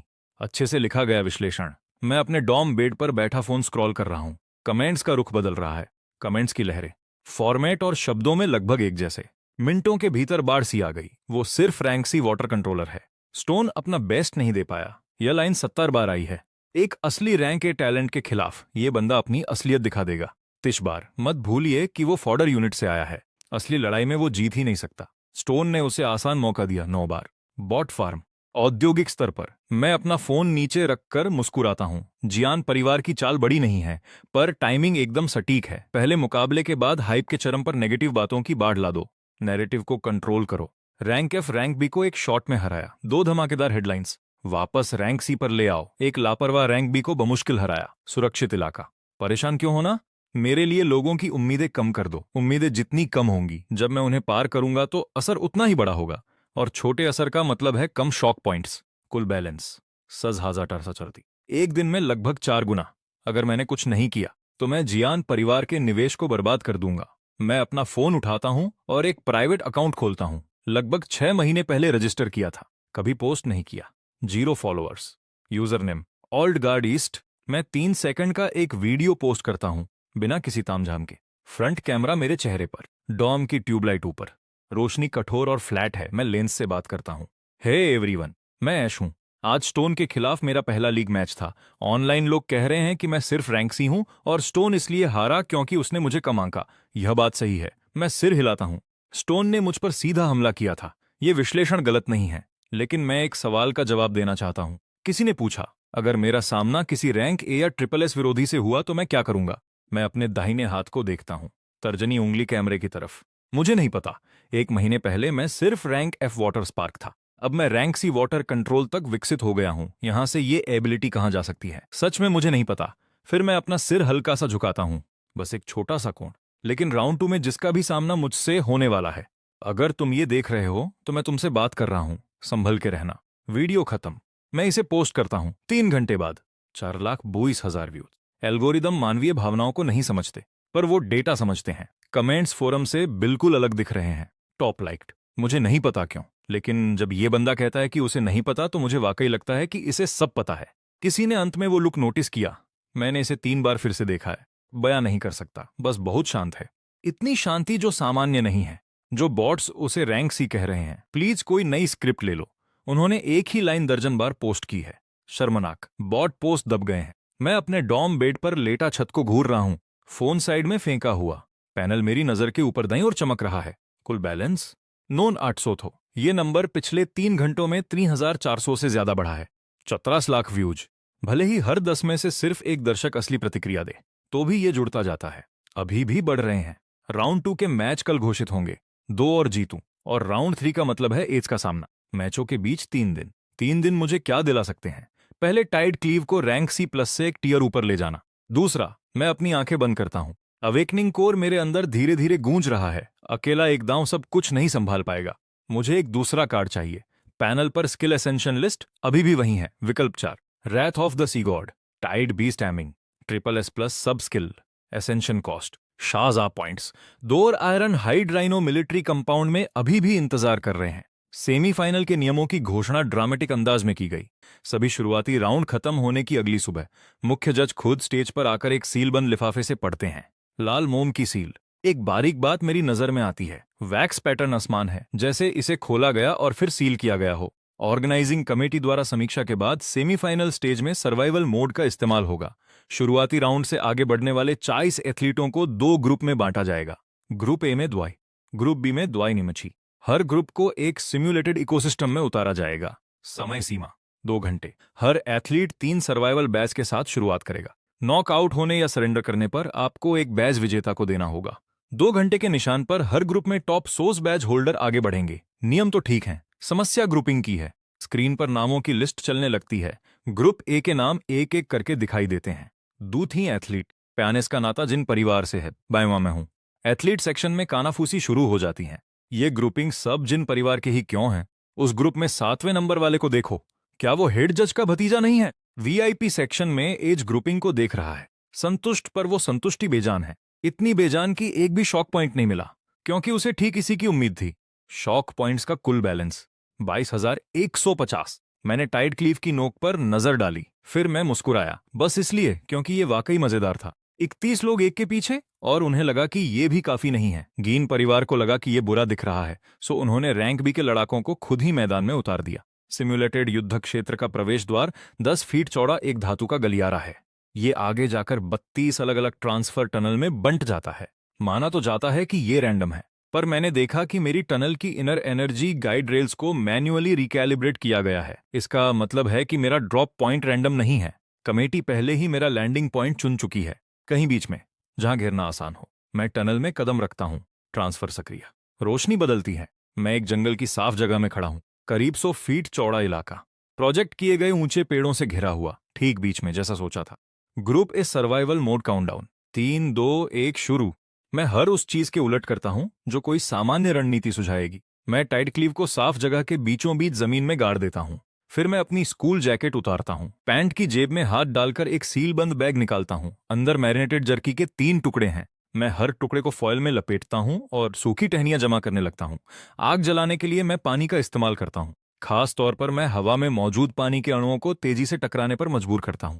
घर्षण से पैदा हुई गर्मी को एक बिंदु पर केंद्रित करता हूं। 30 सेकंड बाद उस साफ जगह से घने धुएं की एक लकीर उठती है। 2 लाख वर्ग फीट के सिम्युलेटेड मैदान के ऊपर आसमान में ग्रे सफेद धुएं का एक सीधा खंबा खड़ा हो जाता है। मैप के हर कोने से दिखाई देने वाला। भीड़ तुरंत प्रतिक्रिया देती है। शोर की लहर दौड़ गई। वो क्या कर रहा है? आग जला रहा है। वो आग जला रहा है। मैच बस अभी शुरू हुआ है। 31 लोग उसे लेने आ रहे हैं और वो बीच मैदान में मीट भून रहा है। होलोग्राफिक स्क्रीन क्लोज अप पर जाती है। वहां मैं आग के पास दुबका बैठा हूं, पूरे ध्यान के साथ फॉयल में लिपटी जर्की को आग पर टिकाए हुए। चेहरे पर आग की रोशनी। मीट भून रहा है। कमेंट्री डेस्क पर धमाका हुआ। दोस्तों, क्या मैं ये सही देख रहा हूं? एथलीट फैओ विसेश। सर्वाइवल मोड के पहले ही मिनट में उसने मैदान के बीच में आग जलाना चुना है। साथी, मुझे ये समझाओ, क्या ये कोई एडवांस रणनीति है जिससे मैं वाकिफ नहीं? मैं नहीं समझा सकता। इस धंधे में 2 साल हो गए। पहली बार किसी को लीग सर्वाइवल मैच के दौरान खाना बनाते देखा है। मेरी नजरों के सामने पैनल कूदने लगा। नंबर तेजी से टिक कर रहे हैं, पर देखने का वक्त नहीं है। मैं सुन रहा हूं। जंगल के 4 दिशाओं से आवाजें आ रही हैं। करीब आ रहे हैं। सबसे नजदीकी ग्रुप करीब 400 फीट दूर। 3 लोग दक्षिण पश्चिम। 5 लोग तेजी से बढ़ रहे हैं, पहला खून बहाने को बेताब। उत्तर 7 लोग सबसे संभल कर चलने वाले, शायद मुख्य स्ट्राइक टीम। और अन्य दिशाओं से आते बिखरे हुए कदम। 26 लोग मेरी तरफ आ रहे हैं। मैं फॉयल चेक करता हूं।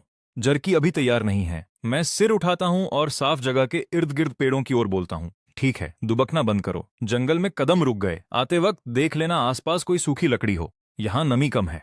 आग संघर्ष कर रही है। 3 सेकंड की खामोशी। फिर दक्षिण पश्चिम के पेड़ों के पीछे से एक चिड़ी हुई आवाज आई। ये क्या हो रहा है? उस दिशा से 5 लोग निकल कर आए। उनकी अगुवाई कर रहा था एक rank D fire type awakener. दोनों हाथों में लपटें पहले ही लिपटी हुई थीं। ऐश, ये नाटक बंद कर। उसकी आवाज आग से भी ज्यादा गर्म थी। वो अपनी बात पूरी नहीं कर पाता क्योंकि उसे खुशबू आ जाती है। हवा मेरी तरफ से बह रही है। सोया सॉस, काली मिर्च, हल्की सी लहसुन की महक। फायर टाइप की लपटें आधा फीट सिमट गईं। मैं जानबूझकर कर रहा था। मैं ध्यान बंटा हुआ है। मैं आग के पास दुबक जाता हूं। एक डंडी से जर्की का तैयार टुकड़ा बाहर निकालता हूं। फूंक मारता हूं। एक निवाला लेता हूं। 2 बार चबाता हूं। बुरा नहीं है, थोड़ा नमक ज्यादा है। मैं बाकी 2 पैकेट आग से हटा लेता हूँ। एक बार के लिए वो पांचों आपस में देखते हैं। ये हमें खाने के लिए बुला रहा है। झांसे में मत आओ, ये दिमाग का खेल है। पर महक तो वाकई अच्छी है। वीआईपी बॉक्स में एज का वाइन ग्लास नहीं हिलता। पहली बार वो स्क्रीन पर आग के पास बैठे जर्की चबाते उस फिगर को घूरता है। उसका सहायक चुपके से झुकता है। क्या हमें उन्हें अभी हमला करने को कहें? एज जवाब नहीं देता। वो खुद से एक सवाल पूछ रहा है, मैं आखिर कर क्या रहा हूं? 30 से ज्यादा लोगों से घिरने वाला व्यक्ति अपनी जगह जाहिर करे और दुश्मनों को बुला ले।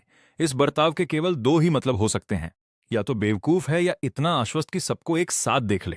एज का दाहिना हाथ एक सेकंड के लिए म्यान पर टिका रहता है। या फिर वो चाहता है कि सब एक जगह आ जाएं ताकि उसे सिर्फ एक बार लड़ना पड़े। पहली लहर तब टकराई जब मैं जर्की का तीसरा निवाला निगल रहा था। दक्षिण पश्चिम वाले 5 लोग सबसे पहले बढ़े। 30 मीटर दूर से कटोरे के आकार का गोला सीधे आया। उसी वक्त पूर्वोत्तर वाले 3 लोग पहुंच गए। घुटने के बराबर ऊंचे धरती के कांटे जमीन से निकले और बीच की तरफ धकेले। उत्तर वाले ग्रुप की बेलें ऊपर से नीचे गिरी। फायरबॉल, बेलें, कांटे, 2 धातु के ब्लेड, 5 तरह के हमले। मैं तेजी से खड़ा हुआ पर मैं हिला नहीं। मैंने अधखाती जर्की दांतों में दबाई, दोनों हाथों से जैकेट जमीन से उठाई, बाकी 2 फॉयल पैक उसमें लपेटे और पूरी चीज 5 मीटर दूर एक पुराने ठूंठ के पीछे फेंक दी। फिर मैं पूरी तरह आजाद हो गया। फायरबॉल आ गई। 2 मीटर से भी कम दूरी पर मैंने अपना दाहिना हाथ उठाया, एक उंगली नहीं, पूरी हथेली। इस बार वाटर विप नहीं, साफ जगह के 30 मीटर ऊपर हर पानी का अणु 9.2 सेकंड में सक्रिय हो गया। कागज की शीट से भी पतली एक पारदर्शी परत में फैल गया। फायरबॉल पानी की झिल्ली से टकराई। कोई धमाका नहीं। झिल्ली छूते ही भाप बन गई और फैलाव के बल ने फायरबॉल का रास्ता मोड़ दिया। उसने मेरे बाएं कंधे को छुआ और मेरे पीछे एक ठूंठ से टकरा गई। धरती के कांटे मेरे पैरों तक पहुंच गए। मैं बाईं ओर बढ़ा, पहली कतार को पार किया, अपने शरीर को 30 सेंटीमीटर नीचे झुकाया। कांटों की दूसरी कतार ऊपर से निकल गई। दायां पैर आधा कदम पीछे खींचा। तीसरी कतार मेरे पैरों की उंगलियों के 2 सेंटीमीटर आगे जमीन फाड़कर निकली। वो सटीकता देखने से नहीं आई थी, वो मेरे तलवों से आई थी। वाटर टाइप एबिलिटी का एक ऐसा इस्तेमाल है जिसके बारे में कोई नहीं सोचता। ये जमीन के नीचे हिलती हर चीज का रियल टाइम हीट मैप बना लेता है। हर कदम कांटों के बीच सुरक्षित जगह पर पड़ता है। पौधे की बेलें ऊपर से गिरी। टाइड क्लीव ने चाप में वार किया। कांटे बेल को काटते नहीं, वो उसे फंसा लेते हैं। विकास की दिशा के लंबवत 1 मीटर बाहर, टॉर्क लगाते हुए जैसे तौलिया निचोड़ रहे हों। फाइबर स्ट्रक्चर ढह गया। बेल साफ टूट गई। पहली फायरबॉल गिरने से बेल टूटने तक कुल 4 सेकंड लगे। मैं अपनी जगह से बिल्कुल नहीं हिला। 2 मीटर से कम जमीन कवर की। जर्की अभी भी मेरे मुंह में है। अखाड़ा शांत हो गया। कमेंटेटर की आवाज वापस आई, पर बहुत धीमी। उसने एक बार भी पलटवार नहीं किया। 3 बिल्कुल अलग हमले, 3 अलग तरीकों से, और सब 4 सेकंड में। ये रैंक सी की रिएक्शन स्पीड तो नहीं है। पैनल मेरी नजरों में भर गया। शॉक पॉइंट्स में 45, 22 और 61 का इजाफा। बड़ी संख्याएं आ रही हैं, पर मैं देख नहीं सकता। दूसरी लहर आ गई है। उत्तर दिशा से 7 लोगों का समूह टूट पड़ा। 2 मेटल टाइप फाइटर्स ढाल बनकर सबसे आगे हैं। बीच में 3 रेंज अटैकर्स हैं, पीछे 2 सपोर्ट टाइप के फाइटर्स। उसी वक्त बाकी 16 लोग हर दिशा से हमला कर रहे हैं। 28 लोग चारों तरफ से घेरा बना रहे हैं। 28 हमले एक साथ। आग के गोले, हवा के ब्लेड, मिट्टी के कांटे, धातु के ब्लेड, बेलें, बर्फ के टुकड़े, कम से कम 7 तरह की काबिलियतें, हर कोण से पूरी ताकत के साथ वार। इतने हमले की होलोग्राम सिस्टम कुछ देर के लिए क्रैश हो गया। कमेंटेटर की आवाज कांप उठी। 28 हमले एक साथ। ऐश पूरी तरह घिर चुका है। उसका अगला शब्द गले में फंस गया, क्योंकि मैं वहां हूं ही नहीं। 28 हमले खाली मैदान के बीचों बीच हुए। एनर्जी डैम्पिंग एलॉय का फर्श फट गया। 20 फीट के दायरे में धुआं और मलबा भर गया। अंदर कोई नहीं है, सिर्फ जली हुई नीले स्लेटी रंग की स्कूल जैकेट, जिसे मैंने उनके गोली चलाने से 1 सेकंड पहले झाड़ी के पीछे फेंका था। दिखावा। भीड़ में से कोई चिल्लाया, कोई करा उठा। किसी की आवाजें आपस में टकरा रही हैं। पैनल ऐसी रफ्तार से घूम रहा है जो मैंने कभी नहीं देखी। शॉक पॉइंट्स 88, 77, 156 बढ़े। देखने का वक्त नहीं है। मेरी आवाज ऊपर से गूंजी। 25 फीट ऊपर मैं एक टूटे हुए बीम पर खड़ा हूं। सिमुलेटेड फील्ड के गुंबद का ढांचा। टाइट क्लीव कंधे पर टिका है। मैं नीचे गड्ढे में खड़े 28 लोगों को देख रहा हूं। आग की रोशनी नीचे से ऊपर आ रही है और मेरे चेहरे पर पड़ रही है। मैं बोला, उसी लहजे में जैसे कोई ग्रुप प्रोजेक्ट का रिव्यू कर रहा हो। तुम लोगों का तालमेल खराब है। 28 लोग एक जगह निशाना लगा रहे थे और 12 शॉट चूक गए। सबसे दूर वाला 30 फीट दूर जाकर गिरा। मैं फायर टाइप फाइटर की ओर देखता हूं। 100 फीट दूर के फिक्स्ड टारगेट पर अभ्यास करो। तुम्हारा फैलाव 6 फीट से ज्यादा है। तुम तो बेसिक इवेंट भी पास नहीं कर पाओगे। भीड़ ने एक ऐसी आवाज निकाली जिसे कोई नाम नहीं दे सकता। हंसी नहीं, चीख भी नहीं। यह वो शोर है जो तब निकलता है जब कोई जबरदस्ती आपको कोई परफॉर्मेंस आर्ट देखने पर मजबूर करे। बेतुकेपन और एड्रेनालिन का मिला जुला एक कच्चा भारी दहाड़ जैसा शोर। सट्टा लगाने वाली ऑड्स 30 सेकंड पहले ही ढह चुकी थीं। बुकमेकर का सिस्टम एरर दे रहा था। वीआईपी बॉक्स में एज का वाइन ग्लास होंठों पर जम गया था। वाइन हिल भी नहीं रही थी। उसका अटेंडेंट पहली बार बिना संकेत के बोल पड़ा, क्या हमें शांत रहना चाहिए? एज स्क्रीन पर बीम पर खड़े उस लड़के को घूर रहा है।